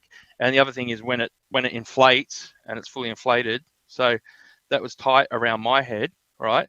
So if you imagine a little head, it's going to be just all consuming. So, and it can be quite freaky for them and that. So we just don't recommend inflatables. That's not illegal. They can, and there are some models that are designed for children, but personally we tend to say keep your kids in the foam jackets, and then that way you know that it's not going to cost you a new gas bottle every time you go out because they've jumped into the water with it on with an automatic, or they've pulled the cord on it. Yeah. So, now continue on from what John has to say here. He says, "What's the price of that model?" Okay, well, it's going to vary. It's going to vary where you buy them from, because but generally you're looking probably around 120, around anywhere from 80 through to. But then if you get some of the real fancy ones with all the bells and whistles, you could be paying a couple of $100. Some of the real high end ones that they use for offshore yachting and stuff, where they come with actual lights and they have all the gadgets with them, it's just going to push the price up further. So, but anywhere between $80 and probably $200, I'd say. This is a bit of a comical question, but I think we should address it still. He says, "Hey, Shroom, is the gas bottle poisonous?" It's CO2. So you probably wouldn't want to be breathing it in, but it's not going to get you high like bulbs are or whatever, if that's what they're implying. So there we go. Yeah, so CO2, we're breathing that out all the time. So yeah, and yeah, you've got to check the stitching. So that's the other thing with when you're doing a service. What you do is every jacket will come with a checklist, and if you don't have a checklist, what you need to do is get onto the manufacturer's website and print it out, and use that as you go through. You tick everything off, and that'll tell you step by step what you need to do for the servicing of it. And once you've got that, that'll also act like a stat deck. So if you do get pulled over by a police or by a maritime boating, by a boating safety officer, one of the compliance officers on the water, you can use that as a stat deck type thing to say, look, this is the proof that I have serviced my jacket. Yep. So yeah. So is there more questions on life jackets? I think that might be it for now, but we have the QR code, I believe. So let me see if I can conjure that up and not drop out of the stream. And so with that QR code, that will take you to a brochure with all the details on how to service your inflatable life jacket. And the other thing is, if you go to the Maritime website, there is also a video link on there of BEOs doing a life jacket clinic, and it'll go through every step. I've gone through it fairly quickly sort of tonight. It's a bit more in depth. We'll go and it helps a lot when you're actually seeing it as well. So when we actually have a clinic and you're face to face and one-on-one with each other, you can Yep. actually, seeing it, it's giving you that physical memory. So you do it yourself and you go, yeah, I know how to do this now. I'm going to remember how to do it in the future. Yep. All right, guys. So Yeah. QR code, if you're interested in finding Right. out more information on how to check and service your life jacket, take that shot, and it's going to take you straight to the website for referral for referring to further information. Jeez, I'm losing Or it tonight. that's all right. Or get in touch with your local BEO, and they can probably even meet you at a ramp sometime and say, look, I'm going to be at this ramp. Come down, bring your jacket, and we'll go through it with you there, and we can talk you through it one-on-one even. So if you've got any questions like that. Right, excellent. Yeah. Yeah, that sounds good, Ray. Let's go to the next sections, shall we? Yeah. So, well, the other thing is, the next part, we've got another QR code is for all the boating safety equipment. So life jackets are the most important thing, but they're not the only thing. So we've got a whole list of equipment that you're required to carry, and depending on where you're going, will depend on what equipment. So if you're just on an enclosed waterway, so there's equipment that you're required to carry at all times, and then there's equipment that you're only required at, like when, say, for example, you're going offshore. So, but that boating safety equipment checklist will give you the whole list. It'll tell you everything that you need to carry, and so it's an excellent one to have. But I can go through quickly. If anyone has any questions about anything in particular, any of the safety equipment in particular, please ask now, and we can try and cover it off. Like, for example, if someone, like, why do you need to have it? Like, if anyone's got a question, like if they're challenging it, like, why do I need to carry, for example, like a torch? Why do I need to have a floating waterproof torch and during the day? So there's some obvious things about that. So, like, you've got you're going to have, it's got to be floating and waterproof, which is obvious, because if you drop it overboard, you want to be able to get it back. But during the day, what do you need it for? You can use it as a signaling device. So you can turn that on and you can shine it at other boats and get their attention. So that's why you've got to carry the torch at all times. So yeah, if anyone, so same I've got with some questions that I've identified for you, Ray. So Fishing Sydney says, does the anchor you carry must accommodate the vessel, or is any okay? Yes, it needs to accommodate the vessel. So you're going to need so the length of the chain, the length of the rope, the type of anchor that you're using. So depending what you're doing, like if you're on a sandy bottom, you're not going to want to use a reef anchor. So, like, for example, like if you take out a reef anchor and you're on a sandy bottom, that's not going to hold you. You're just going to drag through the bottom. Whereas, and if you're out on a reef, you're not going to want to drop a sand anchor down on a reef, because if it hooks in, you're not going to get yourself unhooked. You're going to get stuck there, and you're going to have to do a swim down. It away. And so you want to make sure with the length of chain, because you've got to have a length of chain, because that's going to give it weight. It's going to hold it down on the bottom. And so basically, we're saying probably you want a length of chain roughly the length of the actual boat. So because the larger the boat, you're going to need more weight to hold it down and hold you there. Yeah, I guess like most people, no one likes retrieving the anchor, and the more rope you have, the more tired you get. But there's a reason behind requiring that length, isn't there? Yeah, exactly. Like, you're not going to use one of those little lightweight anchors that kayaks might use if you're in a big Riviera. You know what I mean? It's just common sense. So you're going to have an anchor that's appropriate to the size of your vessel, and you're going to have enough chain that's appropriate for your vessel too. So it's going to hold you there. So. Now, Tiller Gorilla says water whistle, torch, which you've explained already, flares. I think that's coming up. Compass and baler. What's a all right? So like a baler right? bucket. So a baler is a baler bucket. So just like a scoop bucket. So this is going to help you. So if you're taking on water, like you forgot to put the bungs in, because you're not really a boater until you've gone out and forgot to put the bungs in, because everyone's done it. So you use that just to scoop water. But if you had a fire and you wanted to put the fire out, that's not going to cut cut it. So you need to have like a bigger bucket for fighting fighting fires. And the important thing with that, and this is what we get the questions on all the time, is you must have a length of rope tied to the bucket. Yeah, that's why we like it live, Ray. Fighting water with water. Yeah, fighting water with water.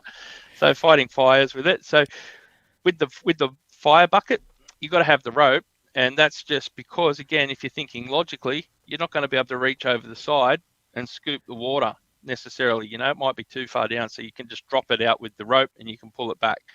So that's why, and it's got to be on there at all times. So a lot of people might have the bucket and they're using it for their fish, and and then like our guys will pull them over and say, "Where's your bucket? You need a rope tied to it." And they go, "Oh, yeah, I've got it there." But if a fire happens suddenly, you don't want to be then trying to tie a rope on and then trying to get your water. You want to be able to deal with it straight away. So you just got to have the rope tied to it. It's not a big deal. Yeah, it's easy to do. Yep. So a whistle, you've got to carry a whistle at all times. Flares, you only need to carry the flares once you cross the open water line and you're offshore. And same with a compass. So you only need the compass. So the bailer and the whistle, you need at all times. The water, the flares, and the compass you need once you cross the open water line in your open waters. You also need to carry maps or charts of the waterway. So it used to be that you had to have a physical paper map or a chart, whereas now if you've got a good digital system on your boat, then that will do for your maps or charts. But what you've got to always remember, though, is that it needs to be in working condition. Because if our guys pull you up out at sea and they say, "Where's your compass?" Oh, sorry, where's your getting all tongue-tied now myself. When they say, "Where's your maps?" and you say, "It's on my phone," they say, "Show me," and you've got a flat battery. It's like, well, guess what? You haven't got your maps. So you got to make sure it's working. Other things, you got to have a V sheet. So for those that don't know what a V sheet, I think who was it? Tiller Gorilla. That's his question as well. He wants some answers there. Okay, so the V sheet, just a big, pretty original name. It's a big orange sheet with a V on it. So what that is for, that's a distress signal. So if you're out at sea, the irony is that the hardest colours to see out on the water are blue, white, and silver, and the majority of boats are blue, white, and silver. So what you do is you have the V sheet, because they come looking for you in a helicopter or by plane. You put that out on the deck of your boat or over your roof, and you're going to stand out for miles. They'll be able to find you a lot easier. So that's what the V sheet's for. Yep. You can also use that in instances where, like, even if you're just on a lake, if you're broken down and you need help, hold it up and another boat will see it and they'll know that you're in distress. So so we've got the you need to have with also the bailer bucket. If you've got any, so if you're taking on water, so if you've got any enclosed compartments on your vessel that you can't reach with a bucket, you'll need to have a bailer. A bilge pump. Sorry, you need to have a bilge pump installed. So other things, you need to have a secondary form of propulsion if your vessel's under 6 meters. So you're going to have secondary form of propulsion. So paddles or oars are usually your best bet. So that's what you need to have. Now someone's just made the comment, what's the V stand for? That's another topic of debate that we always have, trying to V for visible. out. I don't know. That was my guess, being top of the class. Or visual, because it's a visual aid. I think it's actually from a French word. I think it originates from a French word, but I couldn't say what it was. But it is like an internationally known symbol. So that's why, and because a V is so easily identifiable. So what we want to do is we want to make sure, because if someone does have an orange boat, they don't want to get rescued every weekend. So we need to identify that big orange square is actually distress. So with the V, we can see that from miles away. So we're not going to mistake it with anything else. Like, as you know, sometimes shipping containers might fall off in the ocean. They might be orange. We don't want to send out a boat to try and, if we got a life in danger, we don't want to send out a boat to try and rescue a shipping container. We want to send out to save the person that's in danger. So that's why we have the V. So it's clearly recognizable as a distress. Yeah. Now, Fishing Sydney says, I have power poles and spot lock. Does that mean I don't need a physical anchor? So he's obviously got an electric motor. Yeah, you still need to have a physical. Still need to have the physical anchor, because if you have faults, if your equipment fails, you're still going to need to have the physical anchor. It is a legal requirement that you carry it. So, Yep. and we know a lot of people. It seems to be a bit of a common theme, especially with I've found, especially with like people that are doing tow sports and that, for some reason, because they don't tend to stop. Fishermen want to stop and stay in the one spot. But yeah, people that don't have much rooms, like for example, wakeboard boats, they're like, well, they don't want an anchor because they're just towing and moving around. So what? They want to know what they say. No, just a bit of a comedy in the chat, keeping them Yeah, that's why I was entertained, just Ray. looking at that. So smaller boats make your fish look bigger. Is that what they say? I think there's a So, show. I think there's a show called Small Boats, Big Fish or something. I okay. think that might be So, might be the reference there. But yeah, that was a bit interesting there. Okay, guys, so any more um, questions about equipment? Fire extinguisher, EPIRB. yep. Here we go. Tiller Okay. Tiller Gorilla says EPIRB fire extinguisher. Yep. So with the fire extinguishers, we're advising that you need to carry a fire extinguisher. Now, depending on how much fuel you are carrying, that'll determine the size of the actual extinguisher that you need to have. So if you've just got a small fuel tank that's less than 25 litres, you have to have a minimum rating of a 5B fire extinguisher. But if you've got a larger fuel tank and it's greater than 25 litres, then you need to have a 20B rated. And then if your boat is even larger, then you may have to carry several fire extinguishers. So Yeah, that's important. So if you've got electrics on board or you're carrying fuel, you will need to have a fire extinguisher on board. yeah, In terms of the EPIRB, so this is something that a lot of people get confused about. So you've got your equipment that you've got to carry when you cross the open water line. So when you cross the open water line, so you've got to have your compass, you've got to have your maps, you've got to have your flares, you've got to have your drinking water. So you've got to have those things as soon as you cross the open water line, and that's when your class is offshore. If you're going to go even further, so if you're going to go more than 2 nautical miles, that's when you've got to have the EPIRB then, and you've also got to have a marine radio, because basically if you're of average height, you're standing at sea level, and you're average height and you're looking out, 2 nautical miles is roughly the horizon. So you can sort yeah, of understand then, well, if you're going to be that far out at sea, it's going to be a lot harder for people to see you from land. So that's why you're required to carry an EPIRB, and then you're required to carry the radio, because that way you can still communicate with the shore, and then they can lock in and find out where you are. And with yeah, an EPIRB, you've got to make sure that when you do purchase one, you've got to make sure you fill out all the paperwork. You register it online. There's no point having an EPIRB if you haven't registered it. And things to remember is that if you ever get rid of your EPIRB, you've got to make sure you take it out of your name. You can't just throw it out, because if it goes off, they'll come after you. If they've sent out an emergency service and there was no need yeah, for it, then you'll end up with a fine for it. yeah. Yeah. Now, I don't know much about this comment here. You might be able to elaborate, Ray. Tony Cool says satellite is a satellite phone calling So, 000. so you can, by all means, you can do that. But in terms of the legislation, in terms of your safety equipment, they're stating that you need to have the EPIRB. So that doesn't substitute for an EPIRB if that's what you're suggesting. But by all means, we have equipment that is legislated, that is required to be carried, but that doesn't mean that's all you have to carry. If you're happy to use other methods, by all means use it, as long as you do have the legislated equipment on board as well. And it's all just all the equipment. It isn't like they've had one incident and they've said, all right, we're just going to make everybody carry an EPIRB now. It would be Yep. done based on numerous incidents and data analysis and all that sort of stuff before they implement anything like that. So does that make sense? I hope that's answered the question. Yeah, Tony. Hopefully that answers your question. But if not, put it down in the comments section. I've got my eyes scanning the chat. Now, in the meantime, we'll answer Motion Dave's question here. He says, I've got a 2 kilogram extinguisher in a 4.7 boat. Is that the correct size? Sometimes I take So, up to 50 liters of fuel. well, not if you're taking over 50 liters, then you're going to want that 20B rating. So the 2 kilograms probably too small. So you're going to have to look at that.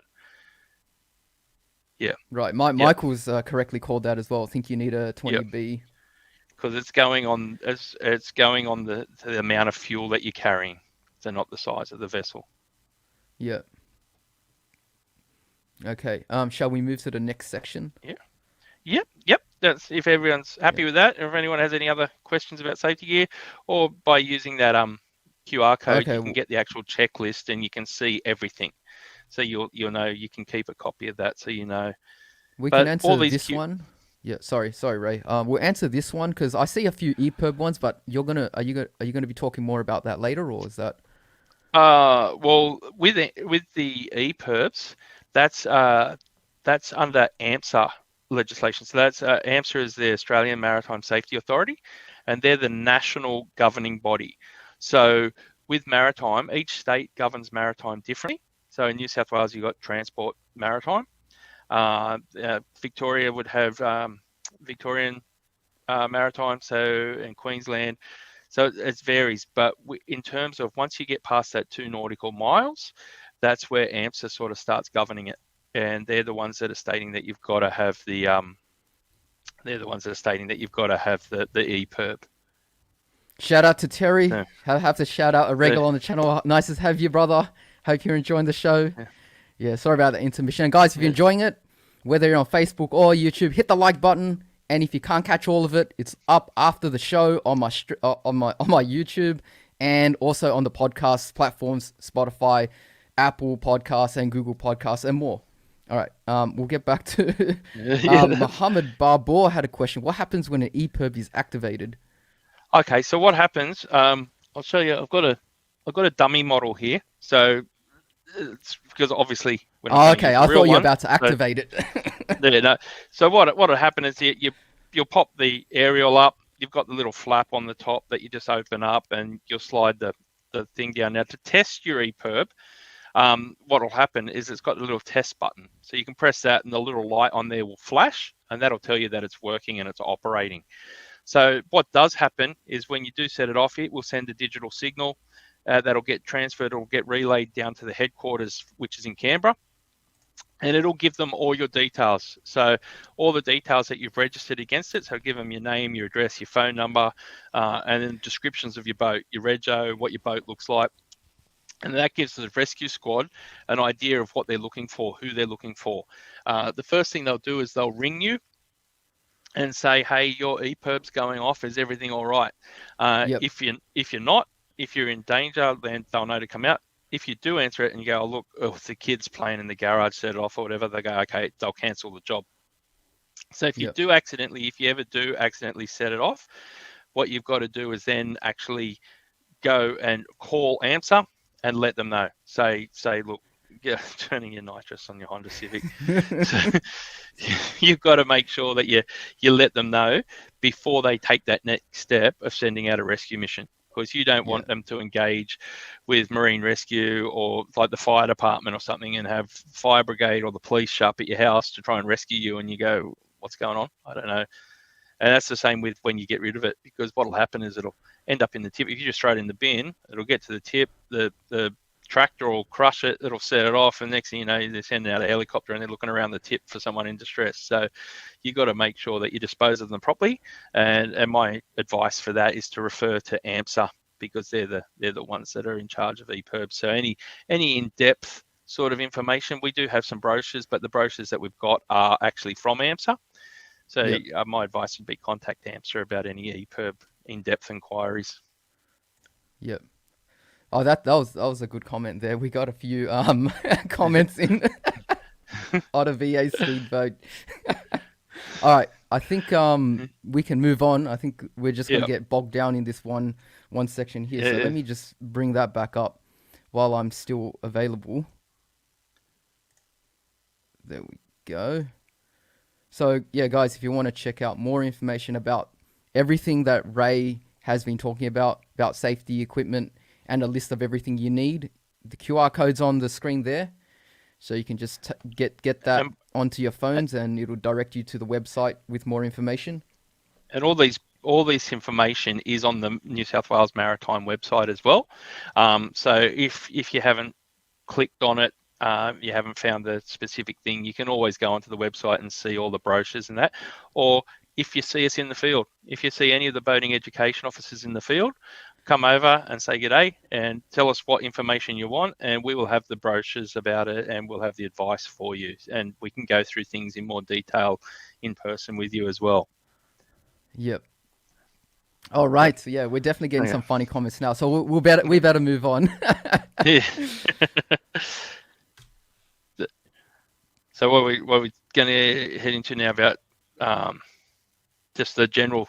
Oh yes, that's what a flare looks like. So anyone that hasn't actually seen the flare, so the orange flares, they're used for during daylight hours, obviously because that smoke isn't luminescent. So at night, no one would see you.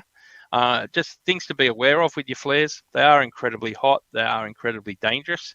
Always make sure that you have a quick read before you go out, as soon as you buy flares, to work out how it works, because there are different designs.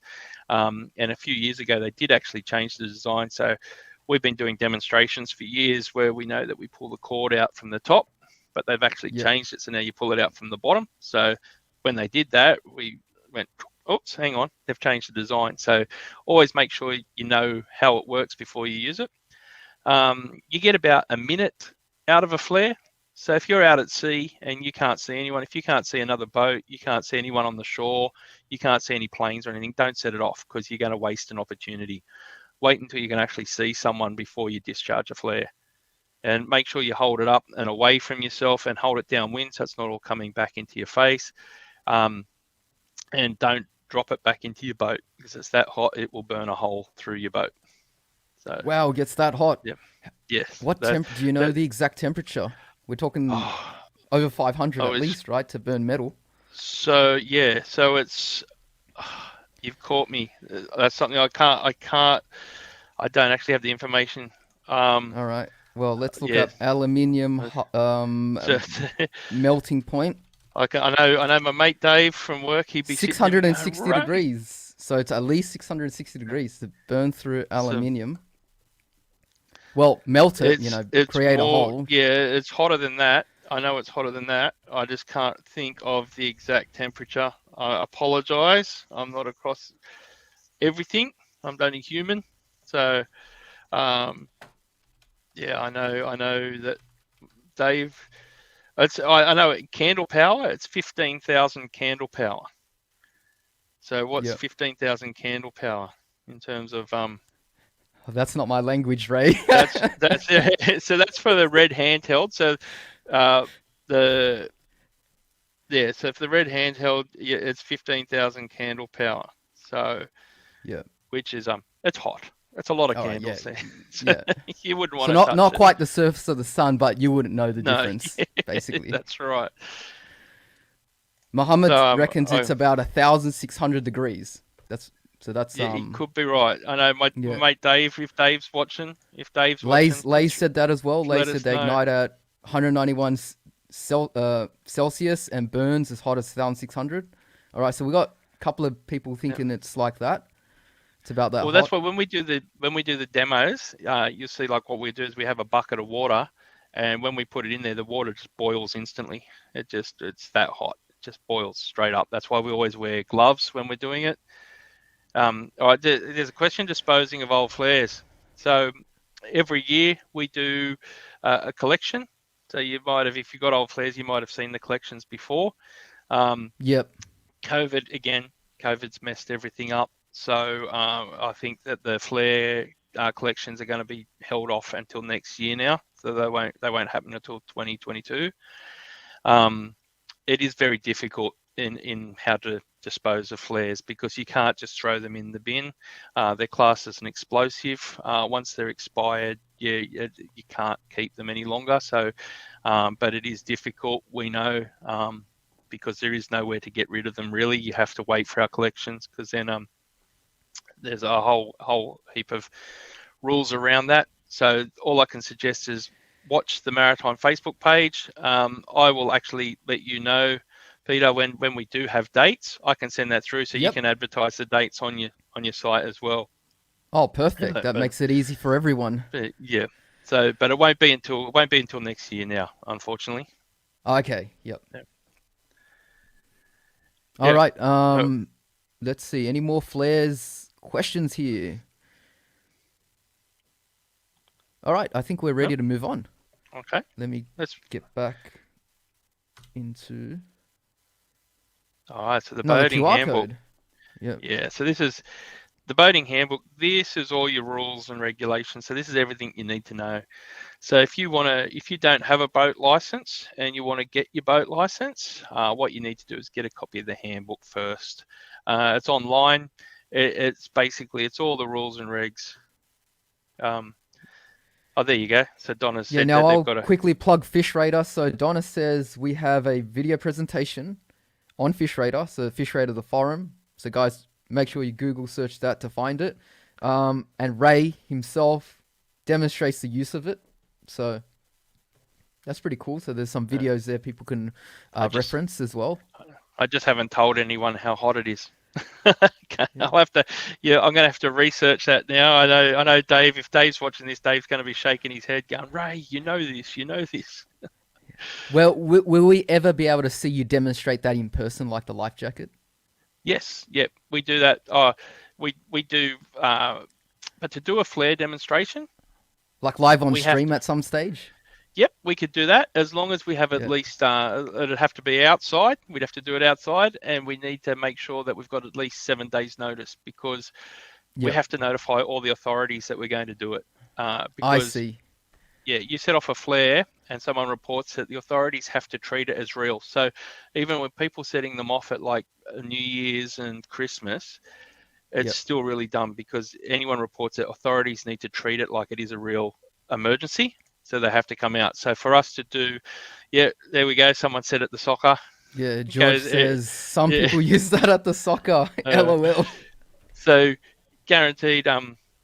So to do it, we have to notify all the authorities. So we have to notify any local airports. We have to notify the fire brigade, the police, the marine rescue, the maritime, emergency SES. We have to let all those people know that we're going to be conducting a demo and whereabouts we're going to be doing the demo and what time and how many. So that way, if anyone does report it, they'll know. They'll go, oh, look, that's just Maritime doing a demonstration. And so we don't need to send a service out there. So anyone that's thinking that they've got old ones and they're just, we'll set it off at Christmas, don't, because a few things about it, they're incredibly hot. If you've never sent one off before, you'll be quite impressed by how hot they are. And also you just don't want to start any fires because if you drop them in the bush, they're that hot, they'll start a fire. And and you just don't want the authorities coming down on you for something like that. So, and also if you are at the soccer or you're at a sporting event, you see someone with flares, report them straight away because they could set fire to the stadium, they could burn someone badly, and you just got to think, how would you feel if you had some molten red hot steel hit you because some idiot's thrown a flare? So, yeah. So, all right. Yeah. So so we're basically up to the boating handbook. It's basically all the rules and regs. So it tells you all the rules of the road. So like what different navigational signs mean. It's everything that you need to know to actually get your boat license. So that's what we're saying there. So basically what we could put it out to now is if anyone has any questions, does anyone have any questions about the rules, like the different like navigational rules and identifying of signage or anything like that? Does anyone have any questions regarding that stuff that you want to know about? Yeah, guys, if you've got any questions, put it down now. We'll head to the next slide, practical boating logbook, talk about that. And if any questions come up, we'll go back and answer it. So this is for the practical boating logbook. This is for, so if you don't have a boat license and you're wanting to get your license, you've got a couple of options open to you. So if you learn best from like a classroom type situation and you learn better from having someone explain things to you and go through it all, then what I recommend is going through a training provider. So go through actually a boat lesson school. So you can do it that way. So you can go through a training provider. They'll do everything in the one day. So they'll sit down, teach you like a classroom, all the theory, and then they'll do the test, and then they'll take you out on the water and do the practical. Or the other Yep. option is if you've got friends or family or anything that have got a boat license already and had their boat license for more than 3 years, you download this practical logbook, and then they will take you out on the water. You do 3 trips with them, and they can Yep. sign off. It's just a list of tasks they've got to identify. They've got to see you do them, and then they say, all right, we've ticked off all the boxes, and then you just have to go into a Service New South Wales and sit the test. So that's the Yep. other option. So if you're looking at going out with a mate and doing your licensing that way, that's the code that you want to scan, because that's your logbook. Excellent. So, All right. Looks like we can continue moving on.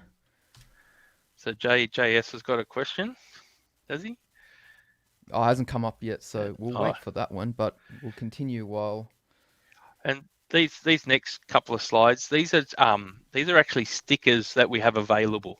So if you ever see us in the field, you can ask us for these, and what will happen is we'll give them to you. We always carry them in our vehicles, and these are just handy. These aren't like legal requirements, but they're very handy. So sometimes, so if we skip, I think if you go to the next slide, if we can go to the next slide, I think it might be. Yep.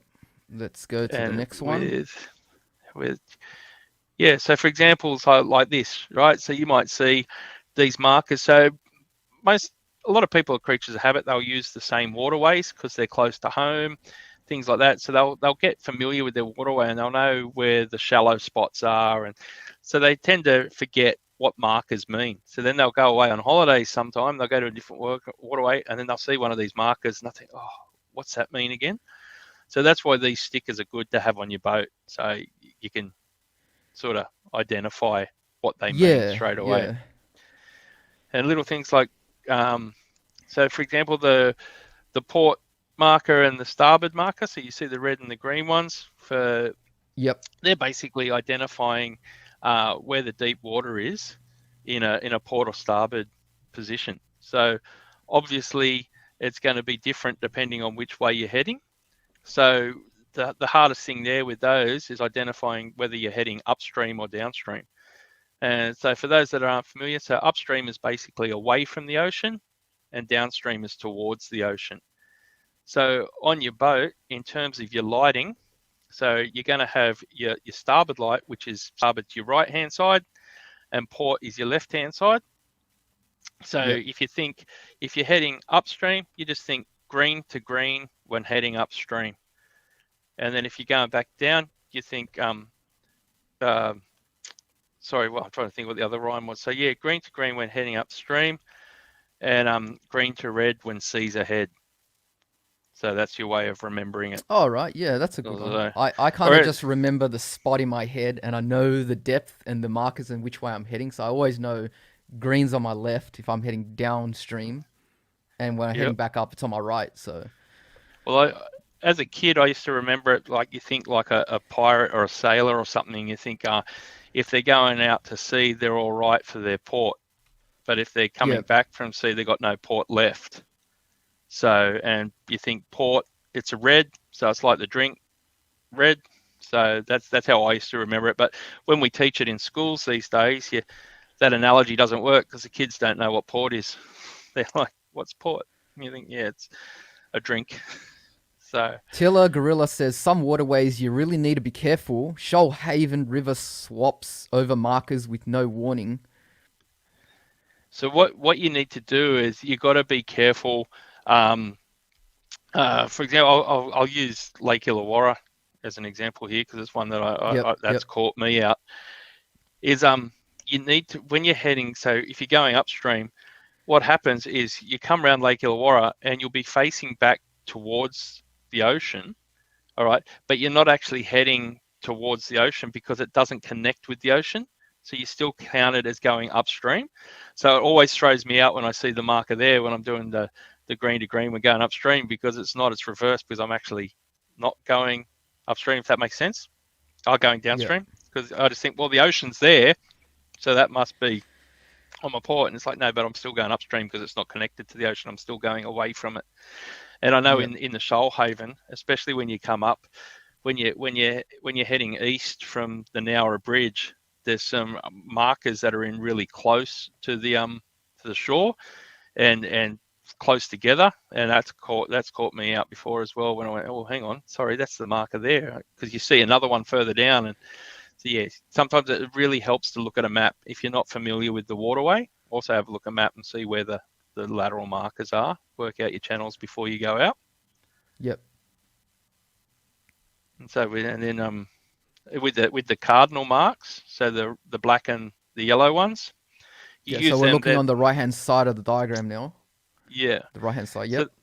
so they work. They indicate where the deepest water is based on a compass direction.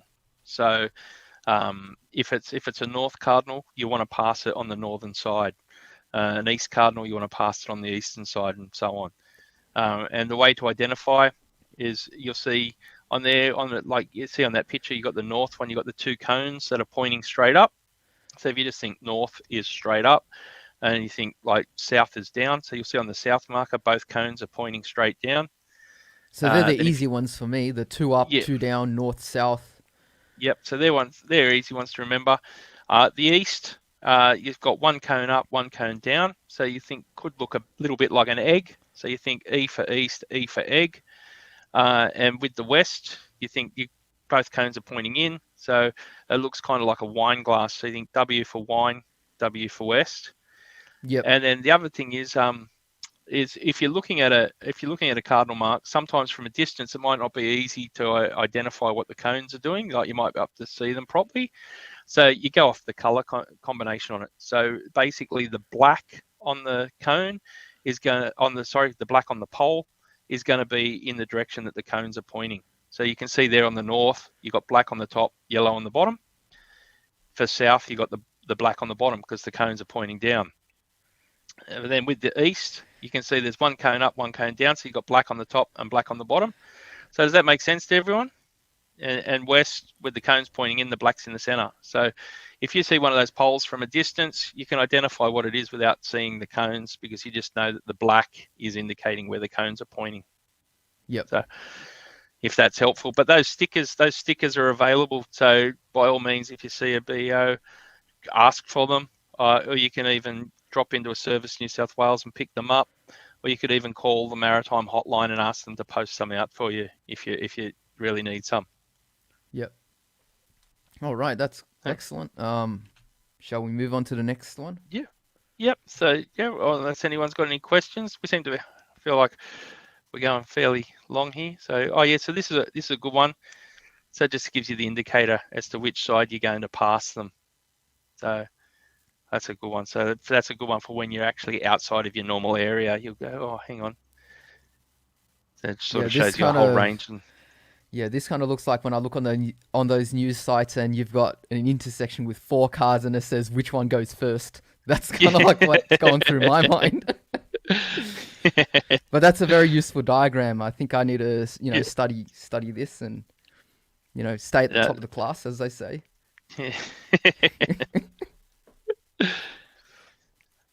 All right, and then, so is there any questions? Anyone got any questions? Anything? It doesn't have to be about these. Any sort of boating rules that they're still worrying about?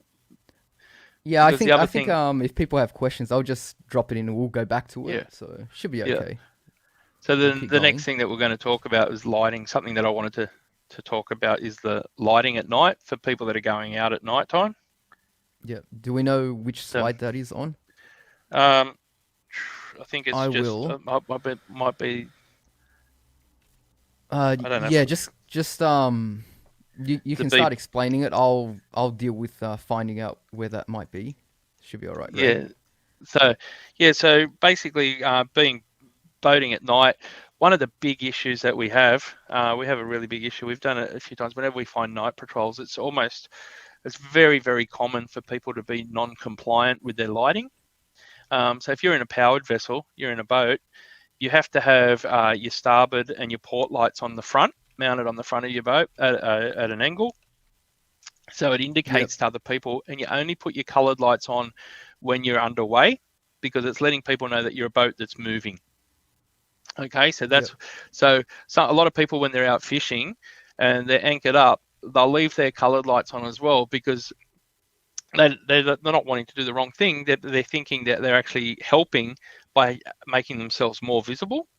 But in fact, what they're doing is they're actually confusing people. The other people will think, oh, hang on, that boat's moving, when in actual fact it's not moving. So you only put your coloured lights on when you're underway. And you've got to have an all-round white light in a powered vessel.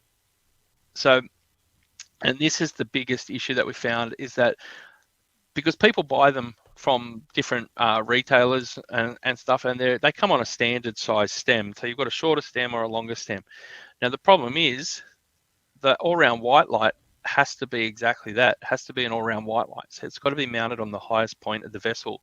Because if you have that little stem on the back of your boat, well, guess what? When you're standing up and fishing, someone who's on the other side of you isn't going to see that light because you're blocking it because you're standing in front of it.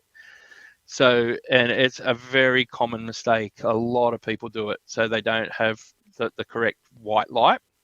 So, and it's an easy fix. Usually you just get a length of pole or mount it on a different part of your boat where it is up higher. So it just needs to be visible all around. And you want to think about it for your own safety, because anyone that's been out at night will know that it is incredibly dark. It can be incredibly, your visibility is just reduced massively. So you want to make sure that you want people to see you. Basically, you don't want to have accidents while you're out there at night time. Is this the correct slide here with the QR code? That is the right one. So anyone that's going out at night, I recommend taking a scan of that code, and that brochure will have all the details outlined in it for you.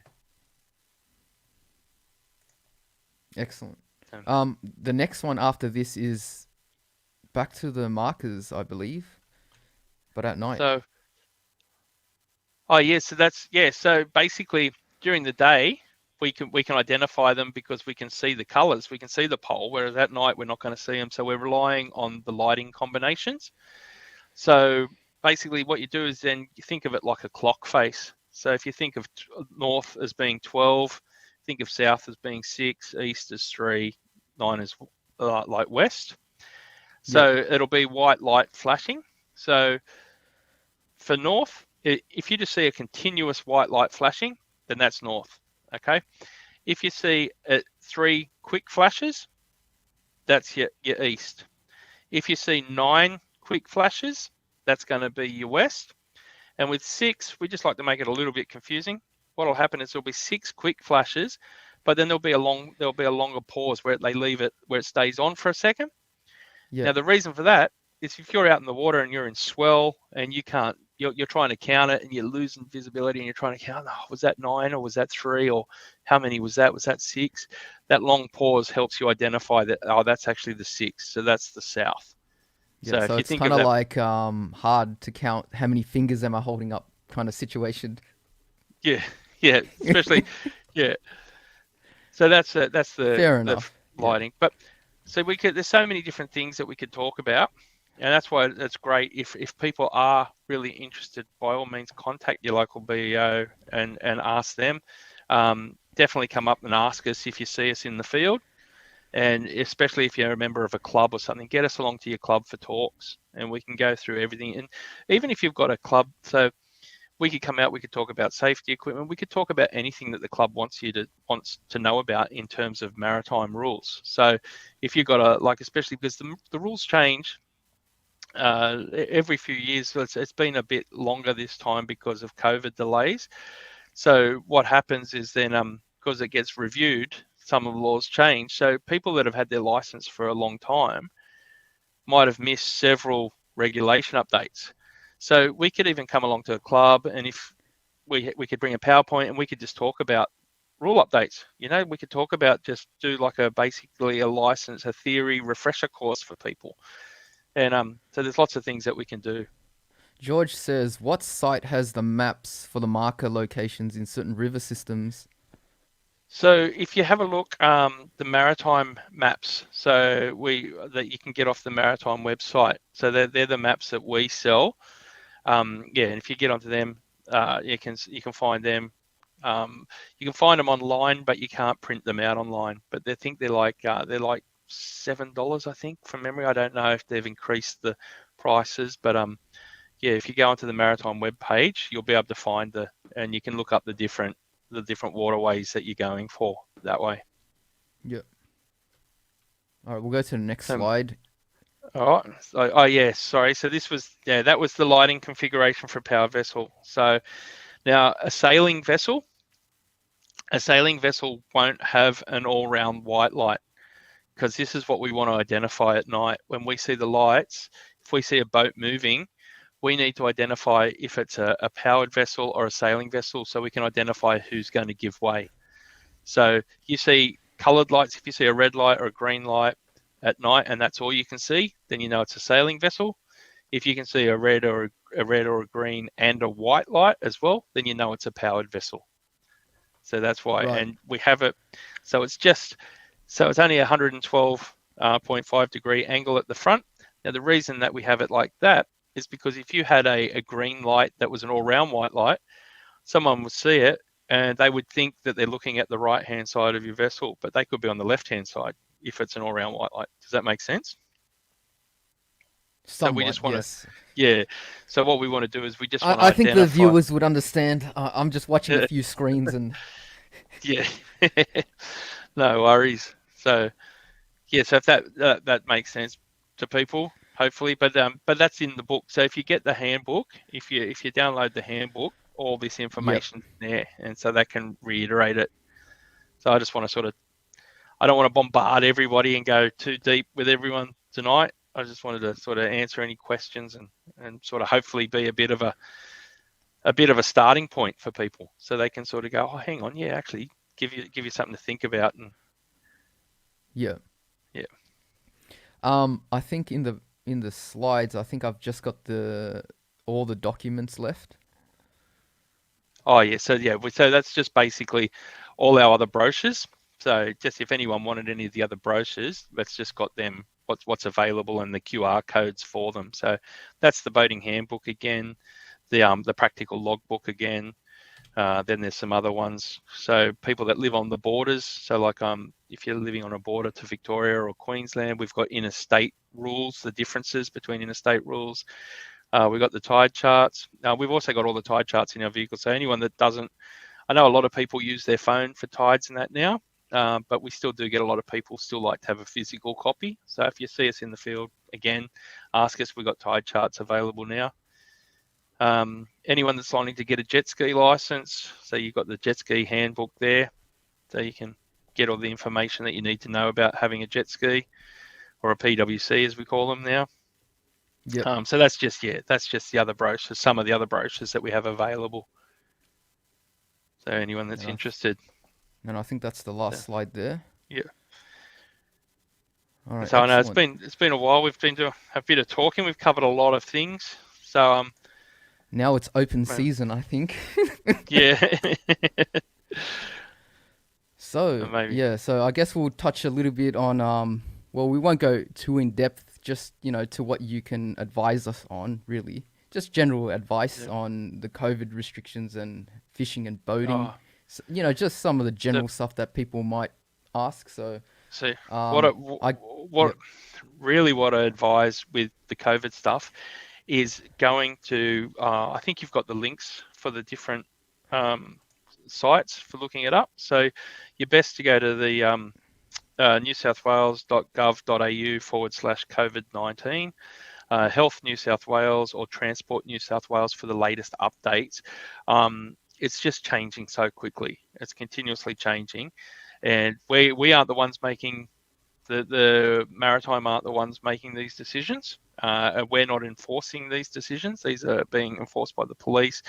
So it's hard to keep on top. But what we can advise is that you can go fishing, but you do need to make sure that if you are going fishing, you can't go out with a group of mates. You can take, if you're from the same household, you can take people from the same household with you.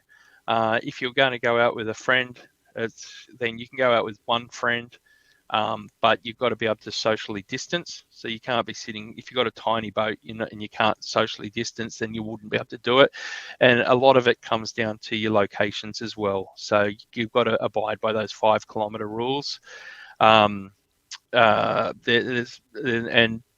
my advice is just to check with the websites, because it is changing so often, and it also is a lot of it comes down to interpretation, because everybody you speak to is going to say something different because they've interpreted things differently. I've seen it on a lot of the fishing pages. A lot of websites are putting up different things. Yep. There's a lot of conflicting information. So those websites that you've got going across on the screen now, they're the ones that I would be getting the information from. They're the official websites. So that's where I just advise people to check those sites to try and get a clearer clarification on anything. Because No, yeah, that's good, Ray, because I think maybe the specifics you're not able to provide, and no one can really provide the down to the letter exactly A versus B, black versus white, yes versus yeah, no. But in general, I think a lot of people don't even know whether they can actually even go out for a fish these days, and the answer to that is obviously within the guidelines. yeah. Tentatively, yes, right? So, Tentatively, tentatively. yes. So fishing is counted in terms of exercise. You can go out if you're water skiing. Yep. But then with that gets tricky, because if you're going water skiing, you've got to have an observer. And so that means at least 3 people. You're going to need at least 3 people. And so you'd only be able to do that with people from the same household. You can go out on a jet ski. So jet ski is classed as a form of exercise. Um, yeah. So that's the thing. It's one of those things. We don't make the rules. We're just trying to assist, but we're limited in what we can actually educate onto, because it keeps getting changed constantly. So just refer to those sites. Just understand as well that the 5 kilometres in Greater Sydney, I'm assuming most people are from Greater Sydney, the rules Yep. at the moment are sort of, they're advising that you can't go on the water with more than 5 kilometres from your house. And that's because LGAs, the majority of LGAs tend to end at the high tide mark. So once you hit the water, you're kind of out of your LGA. So that's why it's the 5Ks back to your house. So that's some of the advice that I've been given. But but again, you need to check those websites and interpret it for yourselves. I don't want to be held accountable for telling people one thing or another. But yeah, you can go, you Understandable. can, yeah, Given you that can go fishing. we had changes literally like yesterday or the night before, Yeah. Well, even and we're today, I getting saw something about because I haven't had a chance to look at it myself today, and I saw something about curfews or something. So I need to go and research that myself. So I still don't know the answers for any of the the the the curfew stuff. yeah. But I mean, yeah, tentatively, this is not official advice coming from me, but I read it was something between 9 p.m. to 5 a.m. But like I said, no official advice yeah. or So um, I don't know if that's just for hot zones or if that's for Greater Sydney or that's the whole state. I don't know. I haven't seen this again. It's things that everyone needs to check it for themselves. And all I can say is refer to the official sites. Like, so don't. There's a lot of hearsay on different web platforms. So I've had quite a few fishing clubs and stuff contact me asking for information. I've seen stuff on websites and I've thought, oh, hang on, that's contradictory to what the official sites are saying. So all I'd say is refer back to the official sites and yeah, make your own interpretation of that. So all right. I sorry, I think can't be more help with the COVID if you stuff. guys no, that's okay, Ray. Given that we've had so many changes in the last 48 hours, even if Yeah. you did have explanation, now it's we're waiting for more changes on Monday, so no one can even say for sure at this stage. Yeah.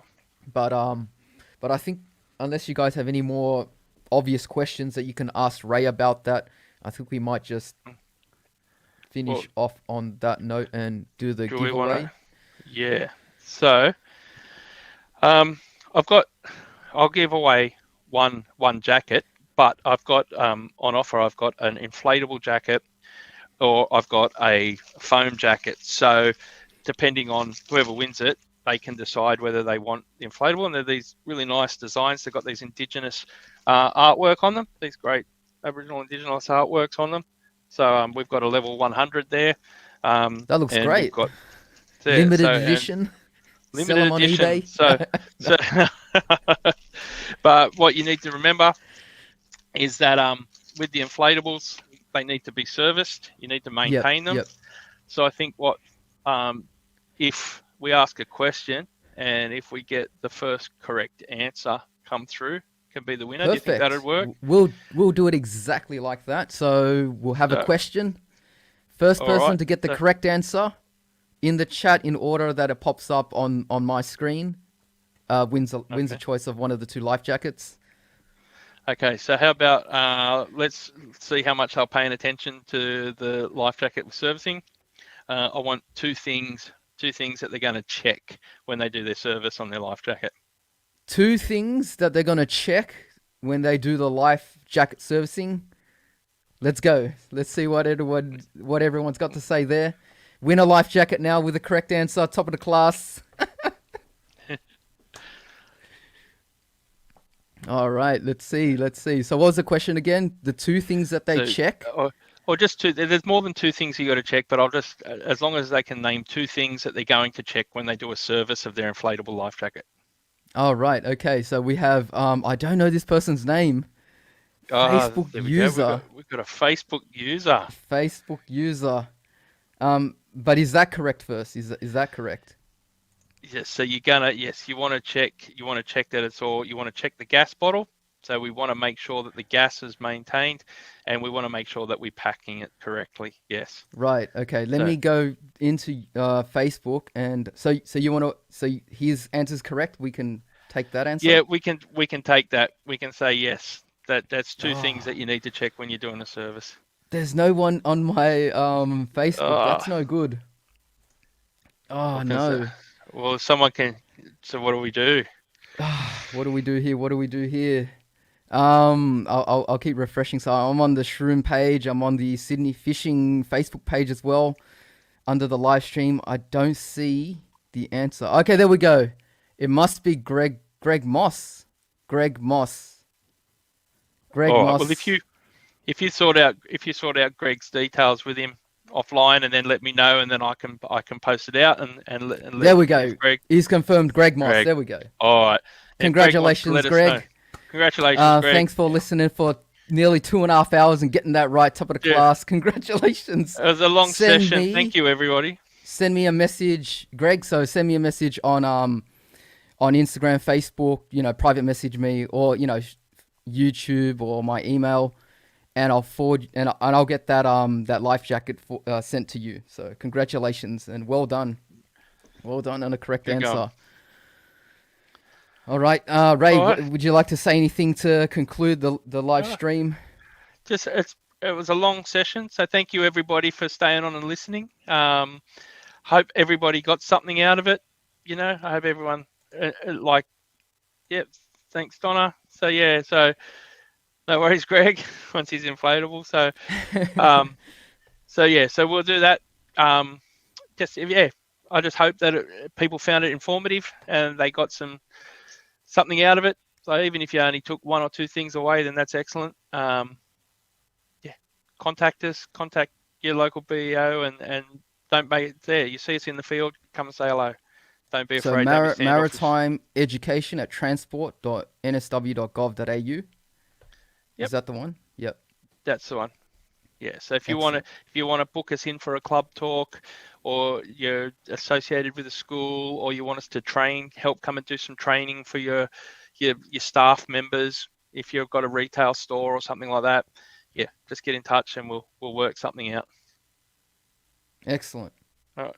And thanks for having us, Peter. Appreciate it. Thanks for coming on, Ray. Hopefully we can have you on at some other future stage down the road. It was a really informative, educational night. I really enjoyed the stream. I really enjoyed having you on. I think that the community really appreciates this. This is nearly 10 p.m. at night, and we still got over 30 plus people. So Excellent. Thanks They for enjoyed sticking in this, there, Ray. everybody. Yeah, Yeah, it was a long they enjoyed session. what you had to offer. All right, excellent. Thank you, everybody. All right, guys, I'm going to conclude the show here. Thanks for joining me and Ray Lonsdale tonight from NSW Maritime for this special Shroom Live podcast.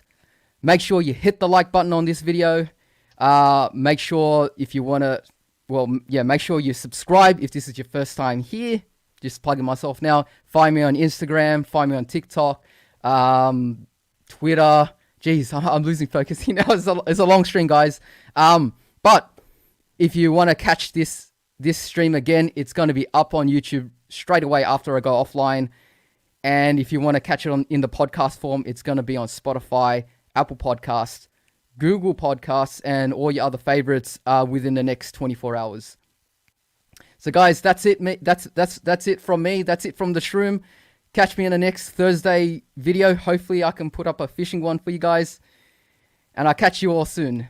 Have a good night, guys. And thanks for joining in.